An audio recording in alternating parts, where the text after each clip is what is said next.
Okay, so let's start today's class. What we have completed yesterday? हमने कल क्या complete किया था? thyroid thyroid gland problems, okay, कौन से प्रॉब्लम्स देखे थे? hypothyroidism, hyperthyroidism, myxedema, thyroid storm, thyroidectomy, and signs of TDM. Yes. So let's do a quick revision of our previous class. Yesterday we have completed thyroid gland problems, and उसमें first देखा था hypothyroidism. What do you mean by hypothyroidism?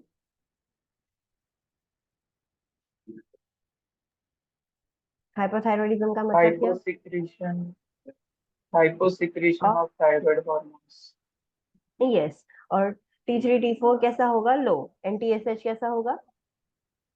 elevated, Elevated होगा. Types of hypothyroidism. primary and secondary. What is the difference?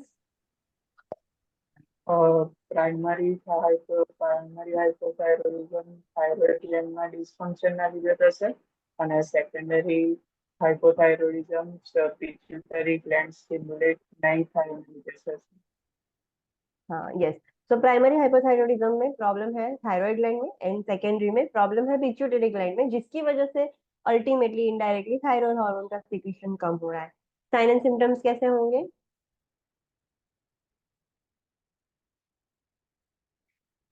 Okay, hypothyroidism में होगा क्या? Thyroid का function क्या है? Function of thyroid hormone. Metabolism decrease થઈ જશે. यस, तो उसका काम है मेटाबॉलिज्म. तो इन हाइपोथायरॉयडिज्म मेटाबॉलिज्म डिक्रीज हो जाएगा, तो उसके रिलेटेड साइन एंड सिम्टम्स हमें देखने को मिलेंगे. Okay, so there will be lethargy and fatigue, weakness, muscle ache, paraesthesia होगा, इंटॉलरेंस टू कोल्ड, एंड ये वेट गेन. इसका ऑपोजिट हाइपरथायरॉयडिज्म में इजीली याद रहेगा. इनकी स्किन कैसी होती है? डार्क होती है, एंड बॉडी हेयर लॉस होने स्टार्ट हो जाते हैं.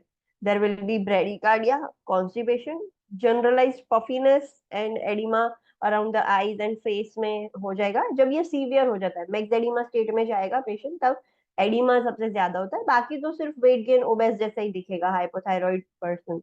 देन फॉरगेटफुलनेस होगा, loss of memory, menstrual disturbances हो जाए स्टार्ट हो जाएंगे. ग्वाइटर में और may not be present. Goitre की वजह से क्या हो सकता है? Goitre can lead to hypothyroidism. Hyper hyper हो सकता है, ग्वाइटर है तो पेशेंट को हाइपरथायरॉयडिज्म हो सकता है. बट इन ग्वाइटर की वजह से हाइपो नहीं होगा, बट हाइपो में देर इज अ पॉसिबिलिटी कि पेशेंट का थायराइड ग्लैंड स्वोलन हो सकता है due to just enlargement. So goitre हो भी सकता है, नहीं भी हो सकता है in hypothyroidism. And there will be cardiac enlargement, tendency to develop heart failure. Why cardiac enlargement?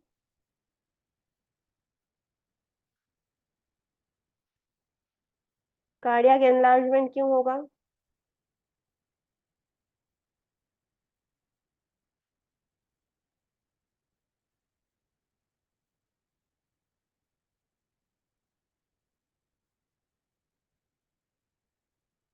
Why there will be cardiac enlargement?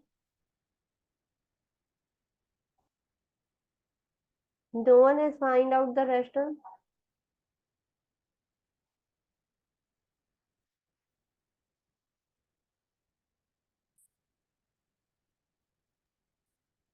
Oedema. Okay, direct oedema होता है, बट लाइक क्यों होता है? वाई?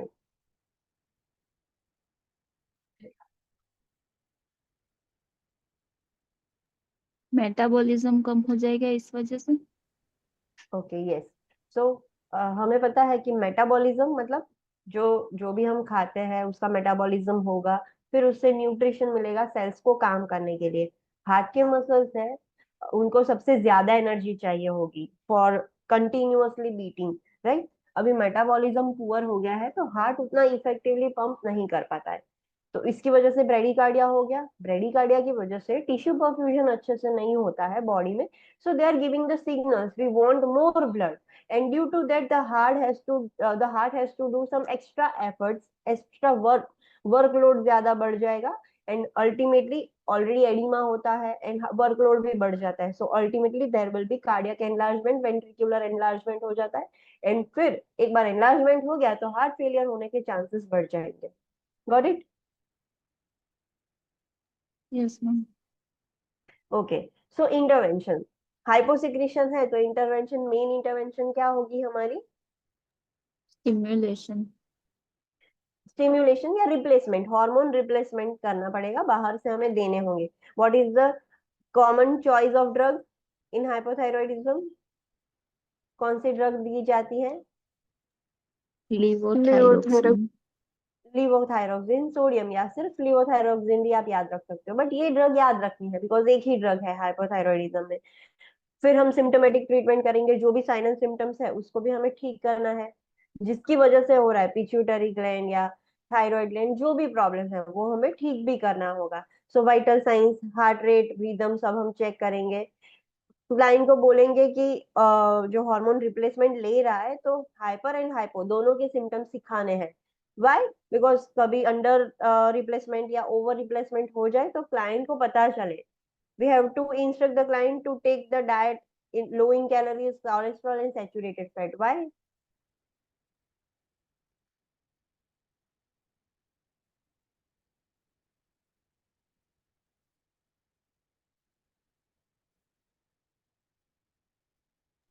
मेटाबॉलिज्म स्लो है। Okay, so metabolism slow है तो ये कम देना चाहिए कि ज्यादा देना चाहिए? फॉर एग्जाम्पल किसी को आयरन डेफिशिएंसी होती है तो हम आयरन रिच डाइट देते हैं, इसका मेटाबॉलिज्म स्लो है, तो हम लो कैलोरीज, लो कोलेस्ट्रॉल, लो फैट वाला क्यों देते हैं? हाई नहीं देना चाहिए एक्चुअली। मेटाबोलाइज कम कर पाएगा इस वजह से। हाँ, बिकॉज मेटाबॉलिज्म ही स्लो है, आप कितना भी दे दोगे, राइट? बॉडी मेटाबोलाइज इतनी इजीली कर ही नहीं पाएगी, मेटाबॉलिज्म रेट बहुत स्लो हो गया है। ये हाइपोथायरॉयडिज्म वाले पर्सन है ना, उनको इतनी भूख भी नहीं लगती बिकॉज उनका मेटाबॉलिज्म, कुछ लोग आपने देखा होगा कि जिनका मेटाबॉलिज्म बहुत फास्ट होता है वो कितना भी खाए फट, बार बार वो उनको भूख लग जाती है because of the fast metabolism. But ये हाइपोथायरॉयडिज्म वाले पेशेंट होते हैं उनका मेटाबॉलिज्म स्लो हो जाएगा, तो थोड़ा भी खाएंगे तो उनको लगेगा कि they are full. So always we have to go give them food in low in calories, कम कैलोरीज वाला, कम कोलेस्ट्रॉल वाला, कम फैट वाला खाना देना चाहिए उनको। उनको एक्सरसाइज करने के लिए बोलना चाहिए, कॉन्स्टिपेशन है तो वो रिलीव करेंगे। ये पहले हम यूज करेंगे नॉन फार्मेकोलॉजिकल मेथड, उससे भी रिलीव नहीं हो रहा है तो patient can take stool softener but according to the prescription. Patient intolerant to cold हो गया है तो वार्म एनवायरनमेंट देना है। Yes, we cannot give sedative and opioids when a person suffering from hypothyroidism. Why? Why we cannot give sedatives and because opioid analgesics? Huh? Yes. because it can lead to myxedema coma. कैसे मिक्सडीमा coma हो जाएगा? And my cause हाँ, but क्यों होता है, rational myxedema. क्या है? જે મેડિકેશન હોય છે એની ઇફેક્ટને ઇન્ક્રીઝ કરશે. हाँ, yes.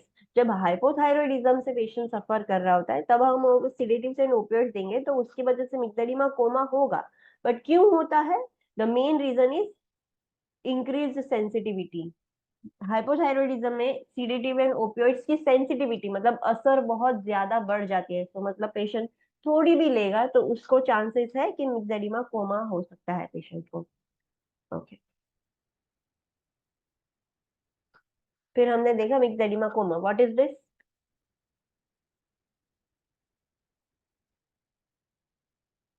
What do you mean by myxoedema coma?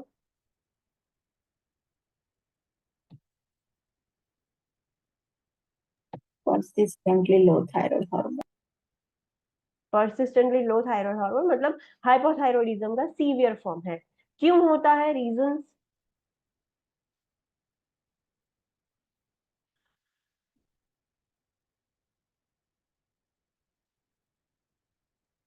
due to rapid withdrawal of medication.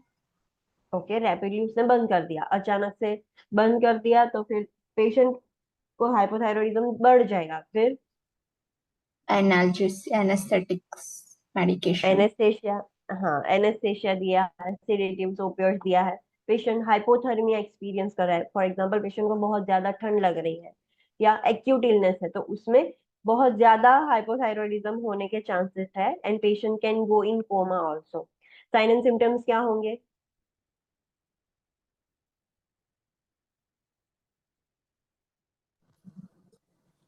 Bradycardia.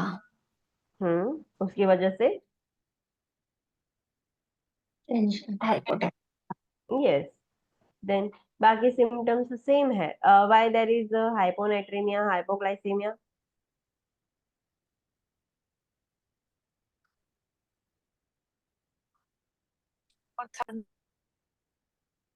Okay, hypothermia होगा, ब्रेडिकार्डिया होगा, हाइपोटेंशन होगा। Why this?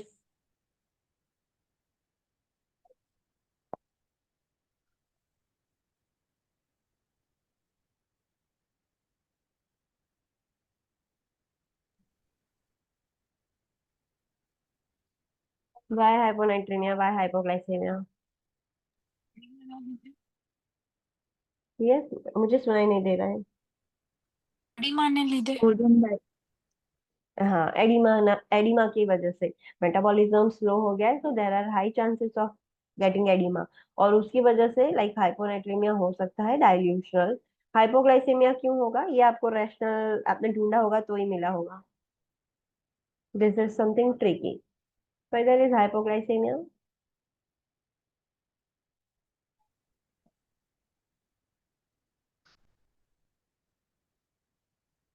ग्लूकोज का लेवल कौन सा हार्मोन कंट्रोल, मतलब आई एम नॉट सेइंग कि कंट्रोल कौन करता है, बट उसका सिक्रीशन और वो सब कौन ध्यान रखता है, कौन सा हार्मोन? मैनेजमेंट नहीं, सिक्रीशन और उसका काम किसका है, कौन से हार्मोन की वजह से होता है?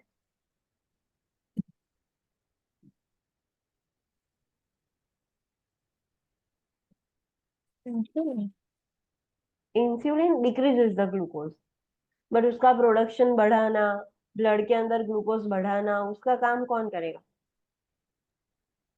पेनक्रियस। No, Glucagon. Glucagon, okay, glucagon, glucagon directly glucose नहीं बढ़ाता है, वो जो ग्लाइकोजन था उसका ब्रेक डाउन करके ग्लूकोज बढ़ाएगा। AOY Glucocorticoids. Glucocorticoids, yes. ये हार्मोन क्या करता है ग्लूकोकॉर्टिकॉइड्स?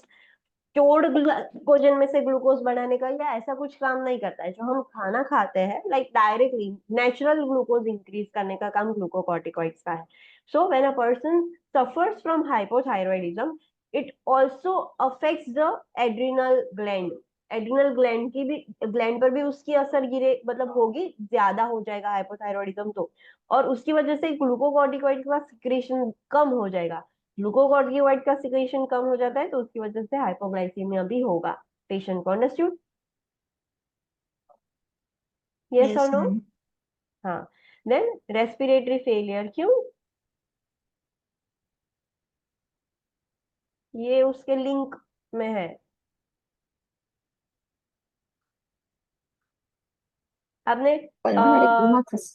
हाँ, yes, pulmonary oedema, because generalise oedema है तो देर आर चांसेस, सीवियर है, मैक्स एडिमा कोमा मतलब सीवियर फॉर्म है, तो देर आर चांसेस कि पेशेंट को पल्मोनरी एडिमा कंजेशन हो जाए, एंड उसकी वजह से रेस्पिरेटरी फेलियर भी हो सकता है, and ultimately patient can go into coma. Coma में जाने के लिए hypothermia, severe hypothermia, hyponatraemia, seizures and coma, hypotension, brain तक ट्रांसफ्यूजन, टिश्यू परफ्यूजन कम हो जाएगा तो भी, सो रेस्पिरेटरी फेल हो जाएगा, तो there are so many reasons कि पेशेंट को कोमा में जाने के रीजंस बहुत ज्यादा मिल रहे हैं, एंड लास्ट में patient can go into coma. Okay, interventions क्या करेंगे? सीवियर फॉर्म है तो, हाइपोसिक्रेशन है तो obviously we know we have to do the replacement, but कैसे करेंगे in severe form? IV IV से हाई डोज लिवोथायरोक्सिन देंगे, ओरली अब बात नहीं बनेगी, we have to give from ivy, इंट्राविनसली देना होगा। जब इंट्राविनसली देने के बाद अब पेशेंट स्टेबिलाईज है, मतलब पेशेंट को मिक्स्ड एडिमा कोमा था, उसमें से पेशेंट रिवर्ट बैक होके हाइपोथायरॉयडिज्म में आ गया है, अब उतना सीवियर नहीं है, फिर हम ओरली दे सकते हैं। बट पहले तो हमें आईवी देना होगा, फिर जो भी साइन एंड सिम्टम्स है उसको ठीक करना है। एयरवे, रेस्पिरेटरी फेलियर की वजह से एयरवे पेटेंट रखना है, एस्पिरेशन प्रिकॉशंस ध्यान में रखने हैं। आईवी फ्लूइड्स दे सकते हैं नॉर्मल या तो हाइपरटोनिक। हाइपरटोनिक क्या करेगा, सारी जगह पर एडिमा है तो खींच खींच के वेसल्स में लाया देगा, फिर यूरिन से निकल जाएगा। ग्लूकोज देना पड़ेगा बिकॉज हाइपोग्लाइसीमिया होता है। कॉर्टिकोस्टेरॉइड्स देना पड़ेगा because due to hypothyroidism it indirectly affects the adrenal gland and glucocorticoids का सिक्रीशन कम हो जाता है, जिसकी वजह से हाइपोग्लाइसीमिया हो रहा था। तो आप ये भी बढ़ा सकते हो, अल्टीमेटली ये भी बढ़ जाएगा। टेम्परेचर चेक करना होगा, पेशेंट को हाइपोथर्मिया हो सकता है। ब्लड प्रेशर फ्रिक्वेंटली मॉनिटर करना होगा बिकॉज उसका ब्लड प्रेशर भी कम हो रहा है। पेशेंट को वार्म रखना है। मेंटल स्टेटस चेंजेस जो भी हो रहे हैं वो हम ध्यान रखेंगे। इलेक्ट्रोलाइट मॉनिटर करेंगे, ग्लूकोज लेवल मॉनिटर करेंगे। ओके, देन हमने देखा hyperthyroidism, what is this?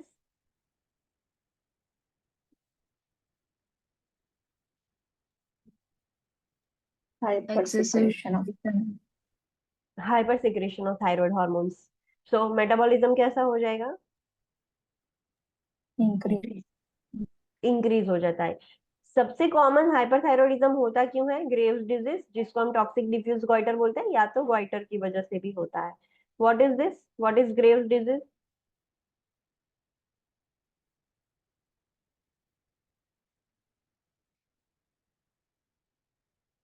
What is Graves disease? One type of autoimmune disorder, it affects directly to the thyroid gland and destroys. Yes. Yes, so Graves' disease is an autoimmune disorder which affects the thyroid gland. Due to that, the thyroid gland gets destroyed. And goiter हमें पता है due to iodine deficiency goiter होता है. So ये main causes है, उसकी वजह से hyperthyroidism हो सकता है.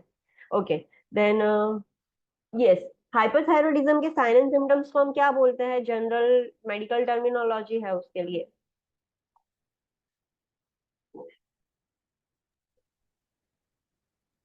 थायरोटॉक्सिकोसिस। थायरोटॉक्सिकोसिस। तो एग्जाम में अगर क्वेश्चन में ऐसा कुछ लिखा है कि एक पेशेंट आया हॉस्पिटल में and patient is experiencing thyrotoxicosis, तो immediately you have to think कि पेशेंट को हाइपरथायरॉयडिज्म है और उसके साइन एंड सिम्टम्स है। उन्होंने जस्ट एक वर्ड में फिनिश कर दिया कि पेशेंट इज एक्सपीरियंसिंग थायरोटॉक्सिकोसिस। तो ये हमें पता होना चाहिए कि ये हाइपरथायरॉयडिज्म के लिए यूज किया है। T3 T4 एलिवेटेड होगा, TSH लो होगा। साइन एंड सिम्टम्स कैसे होंगे?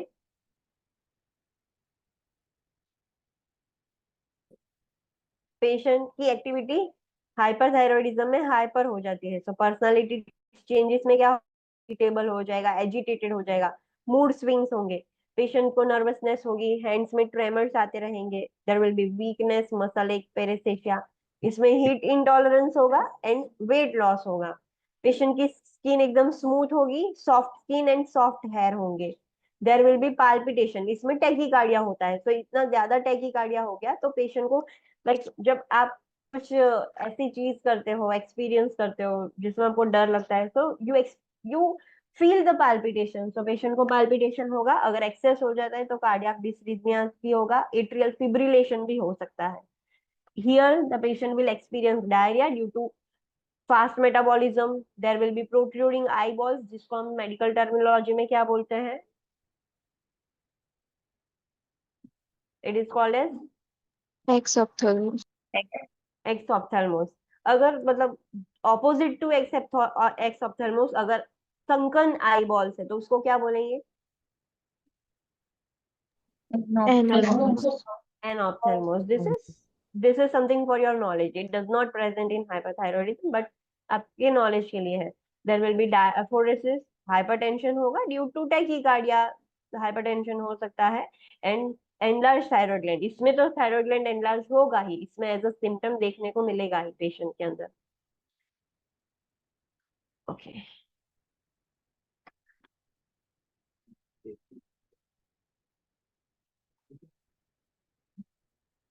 इंटरवेंशन क्या करेंगे? What interventions can we do? Suppression therapy. Suppression करना है, मतलब एक्सेसिव सिक्रेशन हो रहा है तो उसको कम करना है. Is there any medication in hyperthyroidism? Direct medication Yes. कोई है? Yes, which is that medication? कौन सी मेडिकेशन है एंटी थायराइड? दो ही है. Metronidazole, and Propionate, propylthiouracil, PTU and methimazole, ये दोनों नाम याद रखने हैं बिकॉज दो ही है. ओके, ये मेन ट्रीटमेंट हो गई. फिर अगर हमें ये मेडिसिन से भी पेशेंट का थायराइड स्टिम्युलेशन कम नहीं हो रहा है, ज्यादा ही हो रहा है लाइक थायराइड हार्मोन सिक्रेशन, तो हम आयोडीन दे सकते हैं, रेडियो एक्टिव आयोडीन दे सकते हैं थायराइड ग्लैंड को डिस्ट्रॉय करने के लिए, या सर्जरी भी कर सकते हैं. We can do all this things. पहले हम जितना भी कम इन्वेजिव हो ऐसा मैनेजमेंट करेंगे, सो पहले मेडिसिन से करेंगे. ओके, और सिम्टोमेटिक ट्रीटमेंट के लिए रेस्ट प्रोवाइड करेंगे. इसमें सेडेटिव्स और वो दे सकते हैं because patient is already hyper active. Patient को गर्मी ज्यादा लग रही है तो कूल क्वाइट एनवायरनमेंट देना है, डेली वेट चेक करना है, हाई कैलोरी डाइट देना होगा बिकॉज इसको अगर आप लो कैलोरी दोगे तो वो बार बार भूखा हो जाएगा पेशेंट. तो इसको ऐसा खाना देना है कि लंबे टाइम तक उसको एनर्जी मिलती रहे बिकॉज इतना जल्दी मेटाबोलाइज हो जाएगा. फिर स्टिम्युलेंट्स नहीं देने हैं. ऑलरेडी पेशेंट ओवर स्टिम्युलेटेड है due to excessive metabolism, hyper stimulated है, तो कुछ भी स्टिम्युलेंट है जिससे पेशेंट और हाइपर एक्टिव हो जाए ऐसा कुछ नहीं देना है. देन आयोडीन प्रिपरेशन दे सकते हैं हम. फिर यस, प्रोपेनोलॉल दे सकते हैं. लोल वाली मेडिकेशंस है वो बीटा ब्लॉकर्स है. It will decrease the contractility of the heart and ultimately tachycardia relieve हो जाएगा. Okay, then radio active iodine therapy दे सकते हैं. सब टोटल थायरॉइडेक्टॉमी करेंगे. जिसको भी जो भी पेशेंट एक्स ऑप्थेल्मोस से सफर कर रहा है उसको, पेशेंट को लाइक एलिवेटेड बेड एलिवेट करना है, लो सॉल्ट डाइट देने के लिए बोलना है पेशेंट को. आर्टिफिशियल टीयर्स हम यूज कर सकते हैं, डार्क ग्लासेस पहन सकता है पेशेंट, एंड जब जरूरत पड़े तो आईलिड्स भी टेप कर सकता है. ओके, फिर हमने देखा thyroid storm. What is this thyroid storm?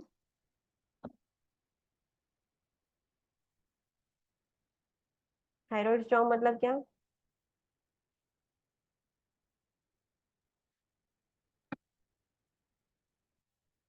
excessive hypersecretion of the hormones. Excessive hyper secretion of thyroid hormone क्यों होता है?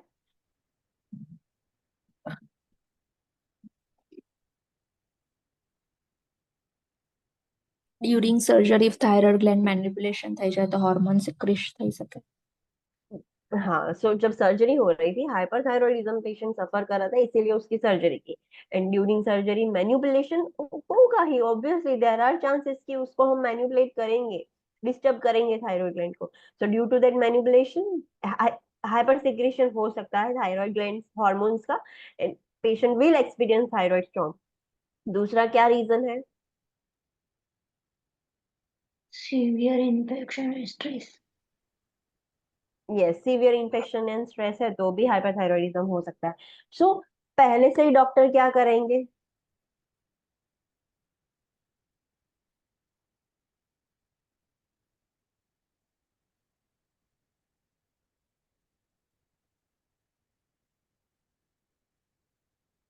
डॉक्टर्स क्या करेंगे? Medication कौन सी मेडिकेशन? anti-thyroid medication.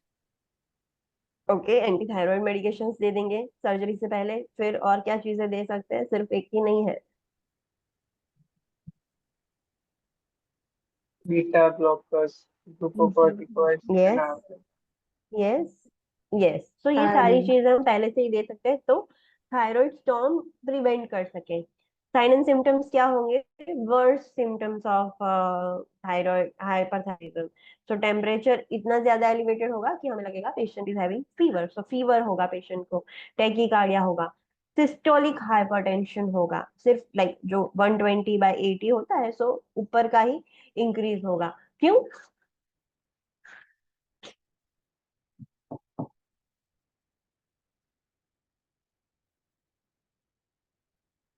क्यों?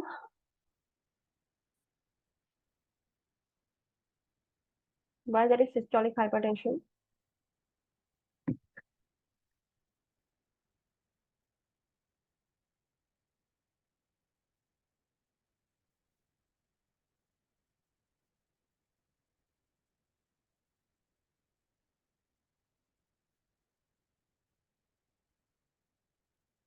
चलो, this is tricky, I understand.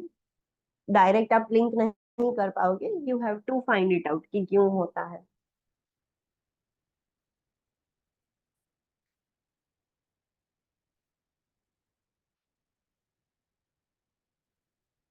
इसमें दो चीज एक साथ होती है, ऑपोजिट काउंटर मैकेनिज्म वाली दोनों चीज एक साथ में होती है, that is why complete hypertension नहीं होता। हाइपरटेंशन मतलब सिस्टोलिक भी बढ़ेगा, डायस्टोलिक भी बढ़ेगा। तो ये नहीं हो पाता है due to some counter mechanism actions, तो सिर्फ सिस्टोलिक ही बढ़ता है।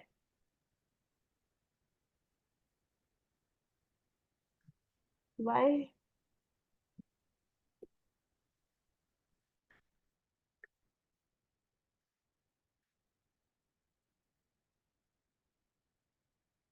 नो आइडिया, नहीं ढूंढा है आपने। Why there is systolic hypertension?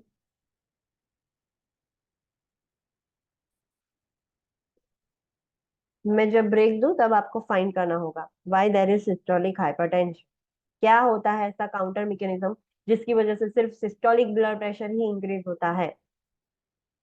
Okay, there will be nausea, vomiting, diarrhoea होगा, बहुत ज्यादा मेटाबॉलिज्म, एक्सेस मेटाबॉलिज्म की वजह से एजिटेशन, ट्रेमर, एंजाइटी होगी, पेशेंट इरिटेबल, एजिटेटेड, रेस्टलेस हो जाएगा, कंफ्यूजन, सीजर्स भी आ सकता है, पेशेंट को डेलीरियम्स होंगे and patient can go into coma also.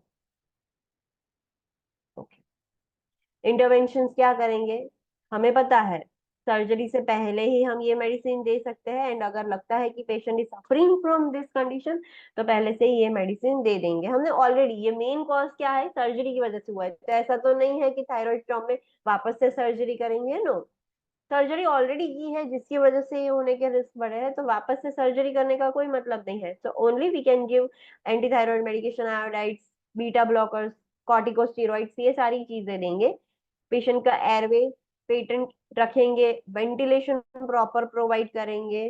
Then patient, इसमें आप सीजर प्रिकॉशन भी ले सकते हो, बिकॉज हमने आगे ही देखा कि सीजर्स का रिस्क है, सीजर प्रिकॉशन आप ले सकते हो।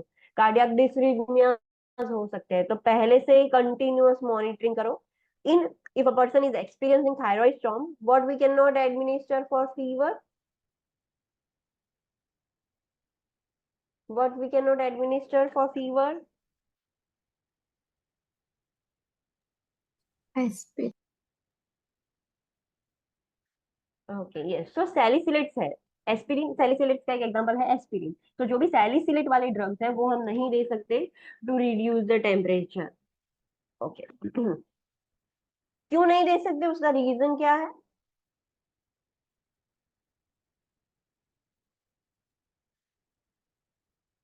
This is the reason why we can not. Free thyroid hormone increase हो जाएगा तो और ज्यादा कंडीशन वर्स हो सकती है। कूलिंग ब्लैंकेट भी हम यूज कर सकते हैं। ओके, नेक्स्ट हमने देखा था थायरॉइडेक्टोमी। थायरॉइडेक्टोमी मतलब removal of thyroid gland. Total सब टोटल दोनों होती है, सब टोटल में कुछ पोर्शन ही रिमूव किया जाता है, एंड वो ज्यादा प्रीफरेबल है कंप्लीटली रिमूव करने के बजाय। हमने उसके प्री ऑपरेटिव इंटरवेंशन देखे थे। प्री ऑपरेटिवली सारा जो कॉमन वर्क है सब सर्जरी में हम करते हैं वो तो करना ही होगा। पेशेंट को नेक की सर्जरी है तो नेक कैसे रखना है, कॉफिंग कैसे करना है, वो सब हम पहले से ही सिखा देंगे। देन पेशेंट को वो जो मेडिसिन थी, anti thyroid, beta blockers, corticosteroids, वो सारी आयोडाइड, वो सब हम पहले से ही दे देंगे। पोस्ट ऑपरेटिवली हम देखेंगे रेस्पिरेटरी डिस्ट्रेस है क्या, है कि नहीं, बिकॉज पेशेंट की नेक की सर्जरी हुई है तो tracheostomy, oxygen suction bed side पर पहले से ही रख देंगे। पेशेंट को आप ओटी में, ओटी जो पोस्ट ऑपरेटिव रूम में से लेने लेने के लिए जाते हो ना, उससे पहले वो सब रख के ही लाना है। व्हाट इफ क्या पेशेंट को नीचे लेके आए इमीडिएटली जब रूम में शिफ्ट करे तब तभी पेशेंट को एक्सपीरियंस हो गया, तो पहले से ही उसके रूम में रख देना है। जब पेशेंट ओटी में हो तभी पहले से ही सब कुछ अरेंज करके रख देना है। पेशेंट को बोलना है फ्रीक्वेंटली बातें ना करे, हॉर्सनेस कितनी हो गई है आवाज में वो चेक करना है। नेक फ्लेक्शन एक्सेसिव एक्सटेंशन ऐसा कुछ नहीं कर सकता, बिकॉज सूचर लाइन पर स्ट्रेस पड़ेगा। पेशेंट की लैरिंजियल नर्व डैमेज हुई है कि नहीं वो हमें चेक करना है। पॉसिबिलिटीज है कि सर्जरी के वक्त लैरिंजियल नर्व मैनिपुलेट होके डैमेज हो गई होगी। आपको कैसे पता चलेगा कि लैरिंजियल नर्व डैमेज हो गई है? How you will identify that there is a laryngeal nerve damage? Dysphagia. Dysphagia होगा। ओके, फिर High pitch voice. Stridor. High pitch. Airway obstruction. Then Dysphonia. Dysphonia and restlessness. तो ये उसके साइंस Restless. है, तो इससे हमें पता चल जाएगा कि पेशेंट इज एक्सपीरियंसिंग और लाइरिंजियल नर्व में डैमेज हुआ है। फिर पेशेंट को हाइपोक्लाइसेमिया एंड टिटेनी के लिए भी मॉनिटर करना होता है। क्यों? थायराइडोक्टोमी में हाइपोकैल्सेमिया एंड टिटेनी के लिए क्यों मॉनिटर करोगे?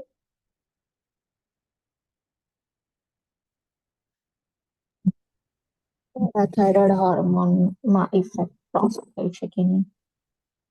ओके, सो जो पैराथायरॉइड ग्लैंड है, it is situated on the thyroid gland. तो जब हम सब टोटल थायराइडक्टॉमी करेंगे, देयर इज अ पॉसिबिलिटी कि वी आर इंजरिंग और we are removing the parathyroid gland. तो उसकी वजह से उसका मेन काम क्या है? कैल्शियम एंड फास्फोरस को बैलेंस करना। सो उसकी वजह से हाइपोकैल्सीमिया हो सकता है, and due to low level of calcium patient can experience tetani. Tetani के साइन एंड सिम्टम्स क्या है?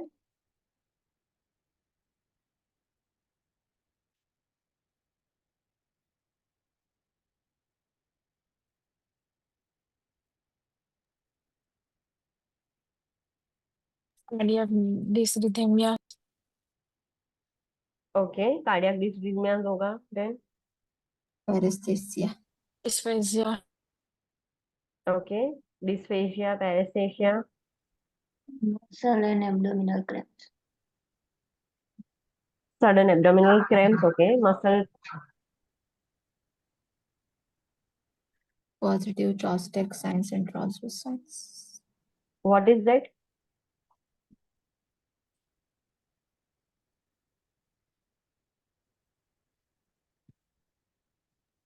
What is that? Chostek Chopstick sign માં sign, આપણે ફેસ પર ટેપ કરીએ તો જોના જે મસાલા જે સાઈડ ટેપ કરે એ સાઈડ ટ્વિચિંગ થાય. okay, and what is true source sign? Upper આર્મમાં બીપી કફ ઇન્ફ્લેટ કરીએ ને તો ફિંગર્સ છે ને એમાં ટ્રેમર્સ જોવા મળે છે.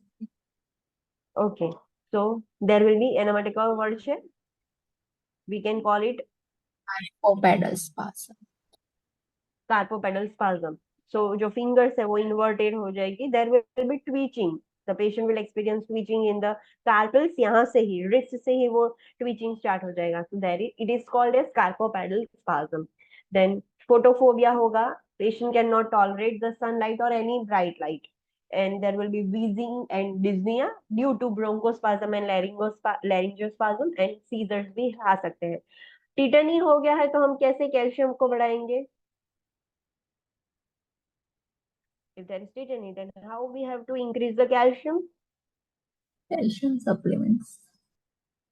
कैल्शियम सप्लीमेंट मतलब डायरेक्टली आईवी से कैसा देंगे? कैल्शियम ग्लूकोनेट इंजेक्शन एम्प्यूल आती है बड़ी वाली, सो वो ही देनी पड़ेगी। What is the red important point?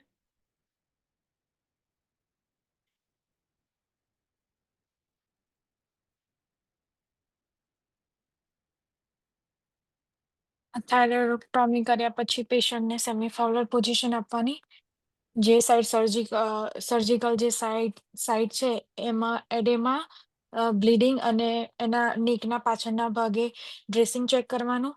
પછી મોનિટર ઇન્ફ્લામેશન કરવાનું કે એરવે બ્લોક થાય છે કે નહીં, અને ઇમરજન્સી ટ્રેકોસ્ટોમી એ જ્યારે કરીએ ત્યારે બેડની સાઈડ પેન કીટ હોવી જરૂરી છે. Yes. So after thyroidectomy, we have to give semifowler position. We have to monitor the surgical site for edema, bleeding, and inflammation, because inflammation की वजह से एयरवे ब्लॉक हो सकता है and it will create a problem. तो ये चीजें monitor करनी है। एंड पेशेंट की सर्जरी के बाद ऑलवेज ट्रेक्योस्टोमी किट तो अवेलेबल होनी ही चाहिए उसकी बेड साइड पर। ओके, यहाँ तक किसी को कोई डाउट है? No. Yes or no? Okay. So let's start with the parathyroid gland problems. Parathyroid gland में दो ही है, hypoparathyroidism and hypoparathyroidism, and last में हम उसकी सर्जरी देखेंगे. Okay, tell me about the function of parathyroid hormone. मैंने नोट्स दिखाई थी, क्या थी वो नोट्स?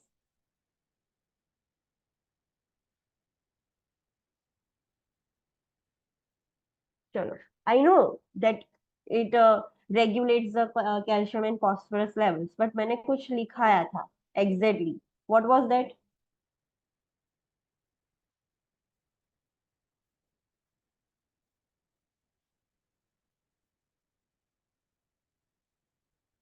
क्या था वो? आपने लिखा नहीं था?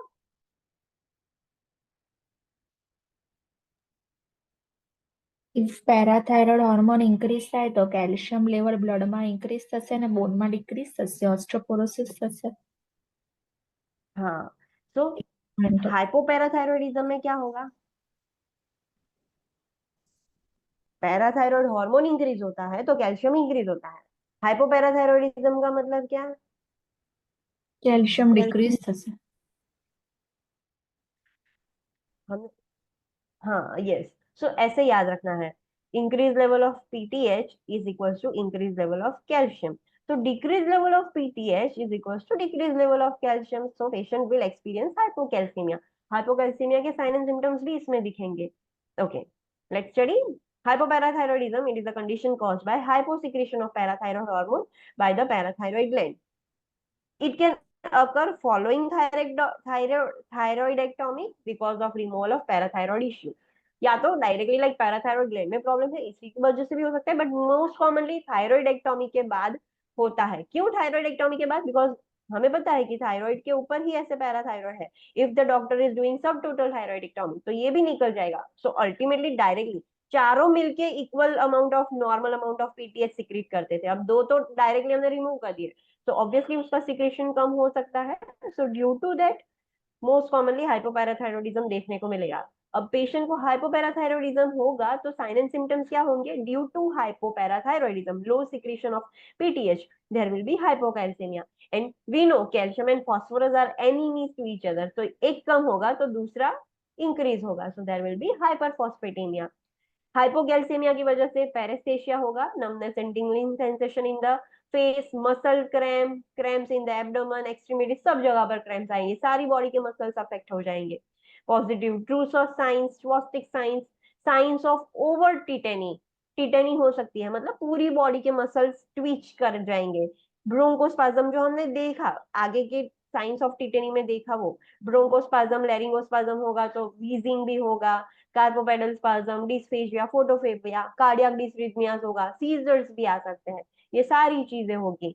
There will be hypotension. कैसे हाइपोटेंशन? क्यों होता है hypotension? Find it out. Why there is hypotension? Due to low level of calcium. Okay, anxiety होगी, इरिटेबल हो जाएगा पेशेंट, डिप्रेशन में जा सकता है पेशेंट, डिप्रेस्ड हो जाएगा इन शॉर्ट. ओके, सो हमें पता है कि कम हो गया है, so what we can do? Intervention क्या कर सकते हैं हम? जैसे थायराइड की anti thyroid medication and thyroid medication थी, वैसे पैराथायराइड मेडिकेशन है? नो. नो, नो, नहीं है. तो हम क्या कर सकते हैं indirectly? Calcium. Yes, calcium supplement दे सकते हैं तो कैल्शियम इंक्रीज हो जाएगा.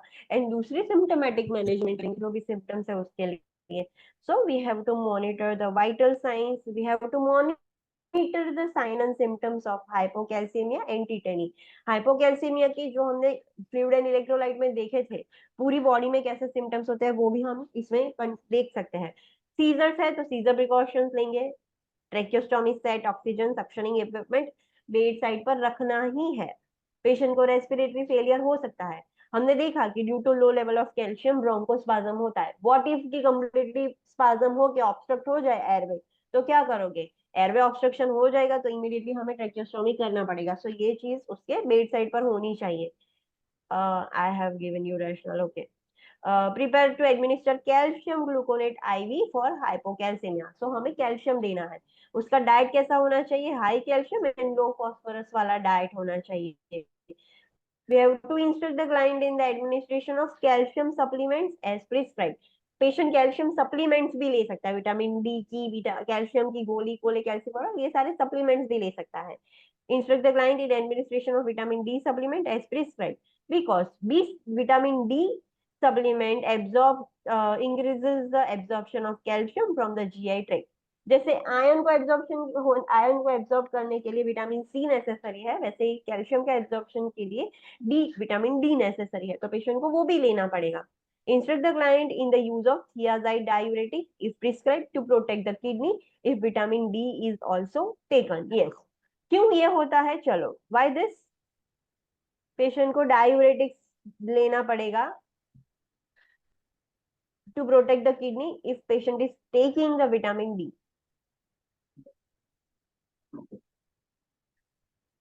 Find it out। Instruct the client in the administration of phosphate binders as prescribed to promote the excretion of phosphate through the GI tract। हाइपोफॉस्फेटेमिया हो गया है तो हम पेशेंट को फॉस्फेट बाइंडर्स देते हैं। ये फॉस्फेट बाइंडर्स ओरली भी हम दे सकते हैं या तो सपोजिटरी के फॉर्म में भी आते हैं। जीआई ट्रैक्ट में, रेक्टम में हम इंसर्ट कर देंगे ना, तो वो बॉडी में से खींचकर फॉस्फोरस निकाल देगा। तो in short we have to excrete the phosphate, GI tract से हमें फॉस्फेट निकालना है। सो ओरली देने की वजह से भी क्या होगा, ब्लड में जितना भी फॉस्फोरस है वो खींच लेगा, वो फॉस्फेट बाइंडर्स अपनी तरफ खींच लेता है, जीआई ट्रैक्ट से निकल जाता है। या तो हम रेक्टम में भी सपोजिटरी के फॉर्म में भी दे सकते हैं। तो फॉस्फेट बाइंडर्स देना होगा जिसकी वजह से फॉस्फेट एक्सक्रीट हो जाएगा। And we have to instruct the patient to wear a medical alert bracelet. Patient को मेडिकलर्ड ब्रेसलेट पहनने के लिए भी इंस्ट्रक्शंस देनी होगी। Next is hyperparathyroidism। Hyperparathyroidism means hypersecretion of parathyroid hormone by the parathyroid gland। Gland में कुछ प्रॉब्लम हो गया है, वो एक्सेस सिक्रीट कर रहा है। अब एक्सेस सिक्रीशन की वजह से पीटीएच बढ़ेगा तो साथ में कैल्शियम भी बढ़ेगा एंड उसका एनएमई है वो कम हो जाएगा। तो there will be hypercalcaemia and hypophosphataemia. अब कैल्शियम इंक्रीज होता है तो मसल एक्टिविटी कैसी हो जाएगी, डिक्रीज्ड, डिक्रीज हो जाती है। यस, तो फटीग होगा, मसल वीकनेस होगी, स्केलेटल पेन होगा, टेंडरनेस। स्केलेटल पेन क्यों हो रहा है, बोन पेन क्यों हो रहा है, due to osteoporosis. Due to osteoporosis. Yes, तो बोन डिफॉर्मिटीज हो सकती है, result in pathological fractures. Bones में से कैल्शियम निकल कर ब्लड में बढ़ रहा है, पीटीएच इतना लाइक वो इंक्रीज तो कर रहा है कैल्शियम, बट वो कहाँ से ला रहा है, बोन्स में से खींच कर ला रहा है। सो ब्लड में वो भी इंक्रीज हो जाएगा, बोन्स भी खराब हो जाएंगे, पैथोलॉजिकल फ्रैक्चर्स हो सकते हैं। There will be anorexia, nausea, vomiting, epigastric pain, weight loss होगा, कॉन्स्टिपेशन होगा पेशेंट को, बिकॉज सारी मसल्स बॉडी के हाइपो एक्टिव हो गए हैं। हाइपरटेंशन होगा, जैसे कि हाइपोकैल्सीमिया में हाइपोटेंशन होता है, वैसे ही हाइपर कैल्सियमिया में हाइपरटेंशन होगा। क्यों, दोनों का रीजन सेम है। अगर आपको एक रैशनल पता चल गया तो दोनों का आंसर आपको मिल जाएगा। कार्डियक डिसरिथमियाज भी होंगे बिकॉज कैल्शियम, हार्ट के मसल्स भी मतलब कैल्शियम की वजह से ही काम करते हैं। एंड रीनल स्टोन्स भी होते हैं, क्यों,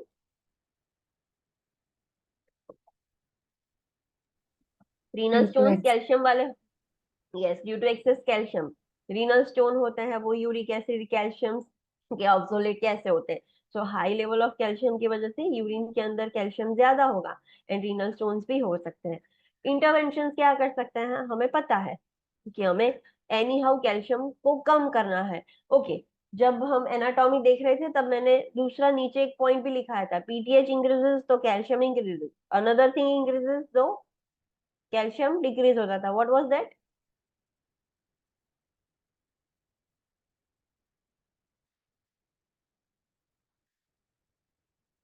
what was that, PH, no, notes निकालो, मैंने लिखा था। कैल्सिटोनिन। आप कैल्सिटोनिन, यस, तो कैल्सिटोनिन देंगे तो अल्टीमेटली कैल्शियम डिक्रीज हो जाएगा। So we can give here, right, हम यहाँ पर दे सकते हैं।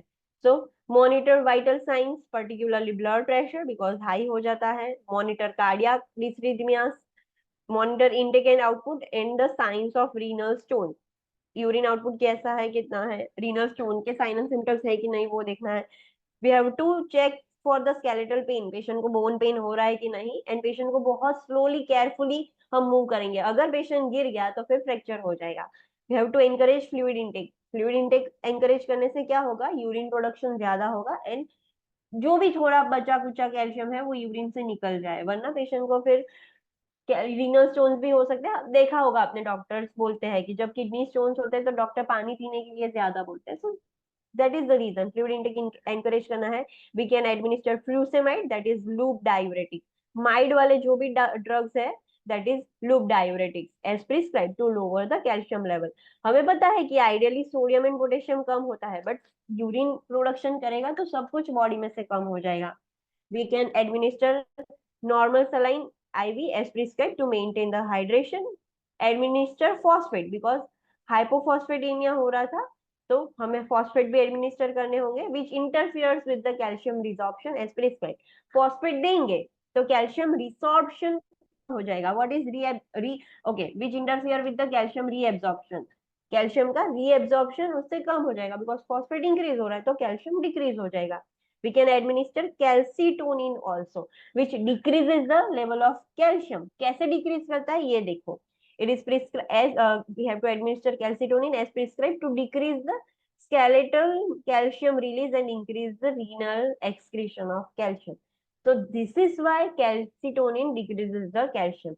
वो क्या करेगा, कैल्सिटोनिन दोगे तो वो कैल्शियम ब्लड के अंदर आ कहाँ से रहा था, बोन्स में से आ रहा था, तो कैल्सिटोनिन देने से क्या होगा, बोन्स का जो कैल्शियम रिलीज हो रहा था वो बंद हो जाएगा, कम हो जाएगा एंड यूरिन का एक्सक्रीशन बढ़ जाएगा, तो अल्टीमेटली ब्लड के अंदर कैल्शियम कम हो जाएगा।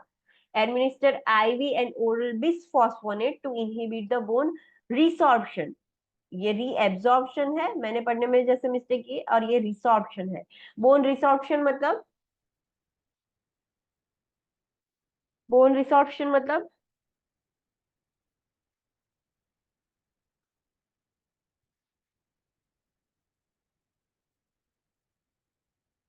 due to bone resorption the calcium increases। so what is bone resorption?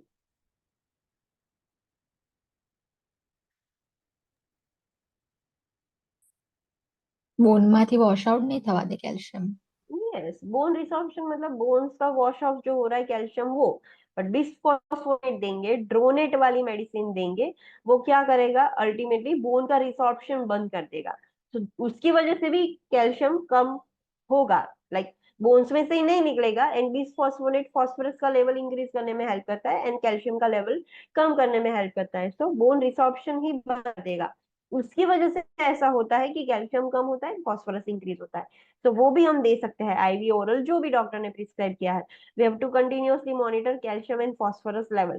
फिर ऐसा ना हो कि patient was suffering from hypercalcaemia, कम करने की वजह से आपने इतना ज्यादा कम कर दिया कि अब पेशेंट हाइपोकैल्सिमिक हो गया है, तो ये चीज भी ध्यान रखनी है।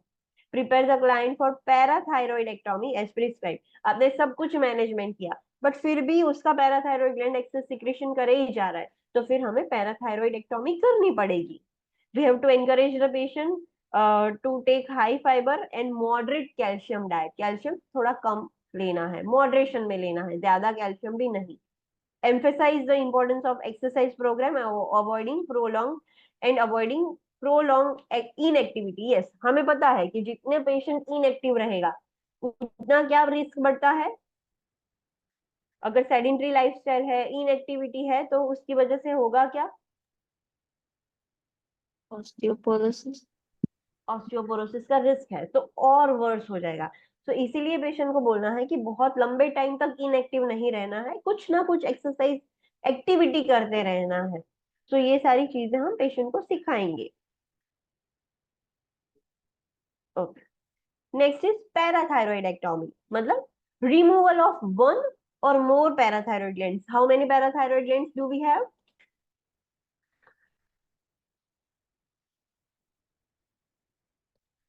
कितने हैं पैराथायरॉइड ग्लैंड्स हमारे पास? जैसे हम थायराइड ऐसे दो कंसीडर करते हैं, नेक के पीछे से ही ऐसा होता है पूरा, बट हम दो कंसीडर करते हैं, we have to thyroid lines. तो पैराथायराइड कितने हैं? और 4 है, टू ईच साइड ऐसे बटन जैसे दिखेंगे. सो 4 पैराथायरॉइड ग्लैंड्स है. So removal of 1 parathyroid gland और मोर पैराथायरॉइड ग्लैंड, उसको हम पैराथायरॉइडेक्टॉमी ही बोलते हैं. कैसे रिमूव किया जाता है, क्या सर्जरी की जाती है? Endoscopic radio guided parathyroidectomy with auto transplantation is common procedure. जब पैराथायरॉइड की सर्जरी, पैराथायरॉइड ग्लैंड की सर्जरी करनी होती है तो सर्जरी का नाम ये है, ये पूरा उसका नाम है, endoscopic radio guided parathyroidectomy with auto transplantation. मतलब डॉक्टर क्या करेंगे, पूरा ओपन करके, नेक ओपन करके पूरी सर्जरी नहीं करते हैं. एंडोस्कोपिक मतलब नेक में एक इंसिजन रखेंगे और एक गाइडेड वायर जैसा इंसर्ट करेंगे, रेडियो गाइडेड एंडोस्कोप इंसर्ट करते हैं, उसमें से फिर पैराथायरॉइड ग्लैंड निकाल लेंगे. उसको निकालने के बाद ऑटो ट्रांसप्लांटेशन भी करते हैं doctor. What is auto transplantation?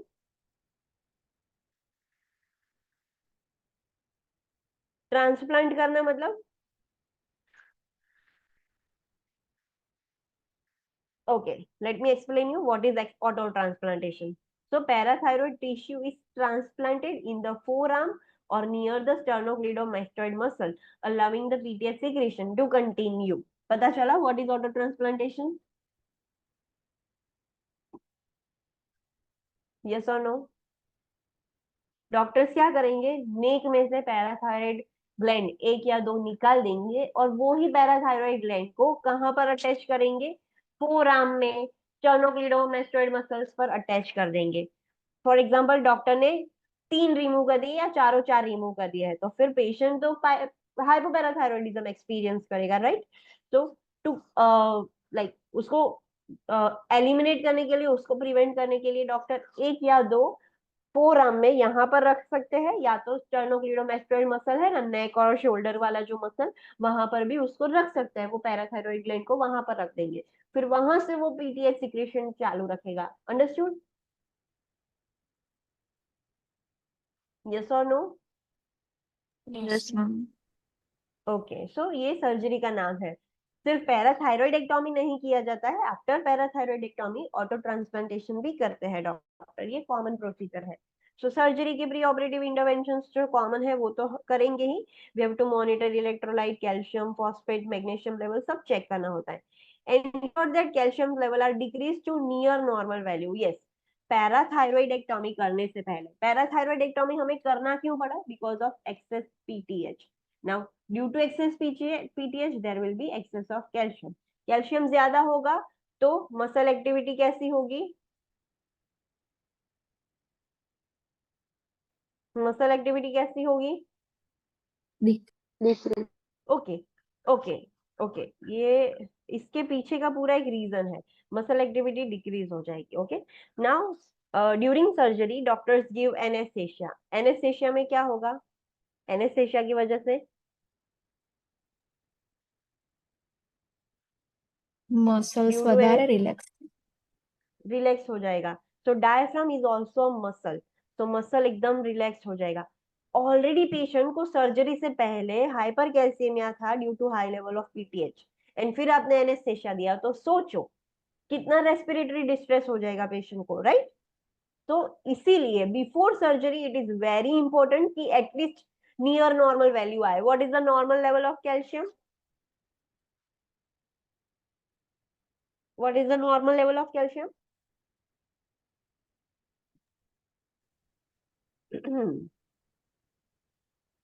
9 to 10.5. 9 to 10.5 mg per dl. This is the normal level of calcium. So near normal रखना है. अगर हम, ये हमारी नॉर्मल रेंज है, इंक्रीज हो जाता है बट एटलीस्ट 10.6 हो, 10.5 हो, 10.7 हो तो चलेगा, बट बहुत ज्यादा नहीं, राइट? तो नियर नॉर्मल जितना हो सके उतना नियर नॉर्मल लाके फिर सर्जरी करना है, तो रेस्पिरेटरी डिस्ट्रेस हम प्रिवेंट कर सके at least. Inform the client that talking may be painful the first day or 2 days after surgery. Patient को बोलना है, पहले से ही हम समझा देंगे कि सर्जरी के बाद थोड़ा आपको बोलने में प्रॉब्लम होगा, पेन होगा, 1 दिन या 2 दिन के लिए. जो भी इंसेंटिव स्पायरोमेट्री वो सब कुछ हम पहले से ही वो एजुकेट कर देंगे. That is common pre operative intervention. Post operative intervention क्या करनी है? Monitor, we have to monitor for respiratory distress, हो सकता है, चांसेस है. Then place a tracheostomy oxygen suctioning equipment at bedside for sure. And we have to monitor the vital signs, जो भी उसके सिम्टम्स है, पोस्ट ऑपरेटिव पेन हो रहा है तो एनाल्जेसिक्स, एंटीबायोटिक्स, वो सारी मॉनिटर करेंगे। How the secretion is happening, हमने पैराथायरॉइडेक्टोमी करके ऑटो ट्रांसप्लांटेशन किया है तो enough amount of PTH secrete हो रहा है कि नहीं, हाइपरकैल्सीमिया हाइपोकैल्सीमिया के साइन एंड सिम्टम्स है कि नहीं, वो सब कुछ पोस्ट ऑपरेटिव इंटरवेंशन हमें करनी पड़ती है। We have to position a client in a semi-Fowler's position because neck की सर्जरी है। We have to assess the neck dressing for bleeding, edema, वो सब चीजें हम देखेंगे। We have to also monitor for, देखा पहले, हाइपोकैल्सेमिक क्राइसिस ना हो जाए बिकॉज हमने सर्जरी कर दी है, अचानक से पीटीएच कम हो जाएगा तो पेशेंट को हाइपोकैल्सेमिया हो जाएगा। तो वो देखना है कि हाइपोकैल्सेमिक क्राइसिस ना हो जाए, ज्यादा कम ना हो जाए। पता कैसे चलेगा? टिंगलिंग, ट्विचिंग, एक्सट्रीमिटीज हो जाएगा, टिटेनी वो सब स्टार्ट हो जाएगा, positive Trousseau of sign, Chvostek sign, tetany सब कुछ आना स्टार्ट हो जाएगा। We have to monitor for the changes in voice pattern and hoarseness.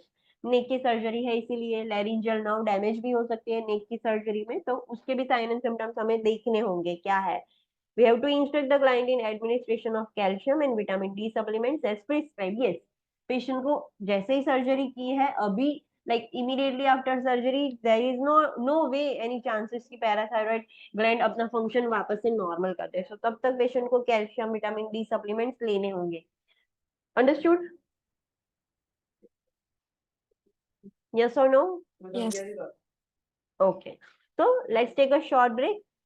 हमने आगे देखा था सिस्टोलिक हाइपरटेंशन क्यों होता है। You can find out the rationale in this break, कि क्यों होता है उसका आंसर ढूंढना है। ओके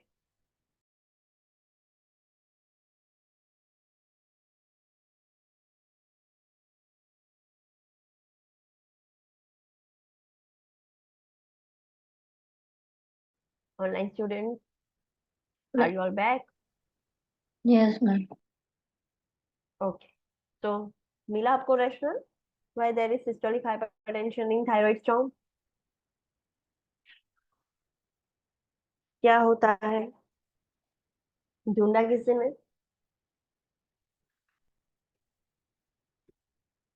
यस और no?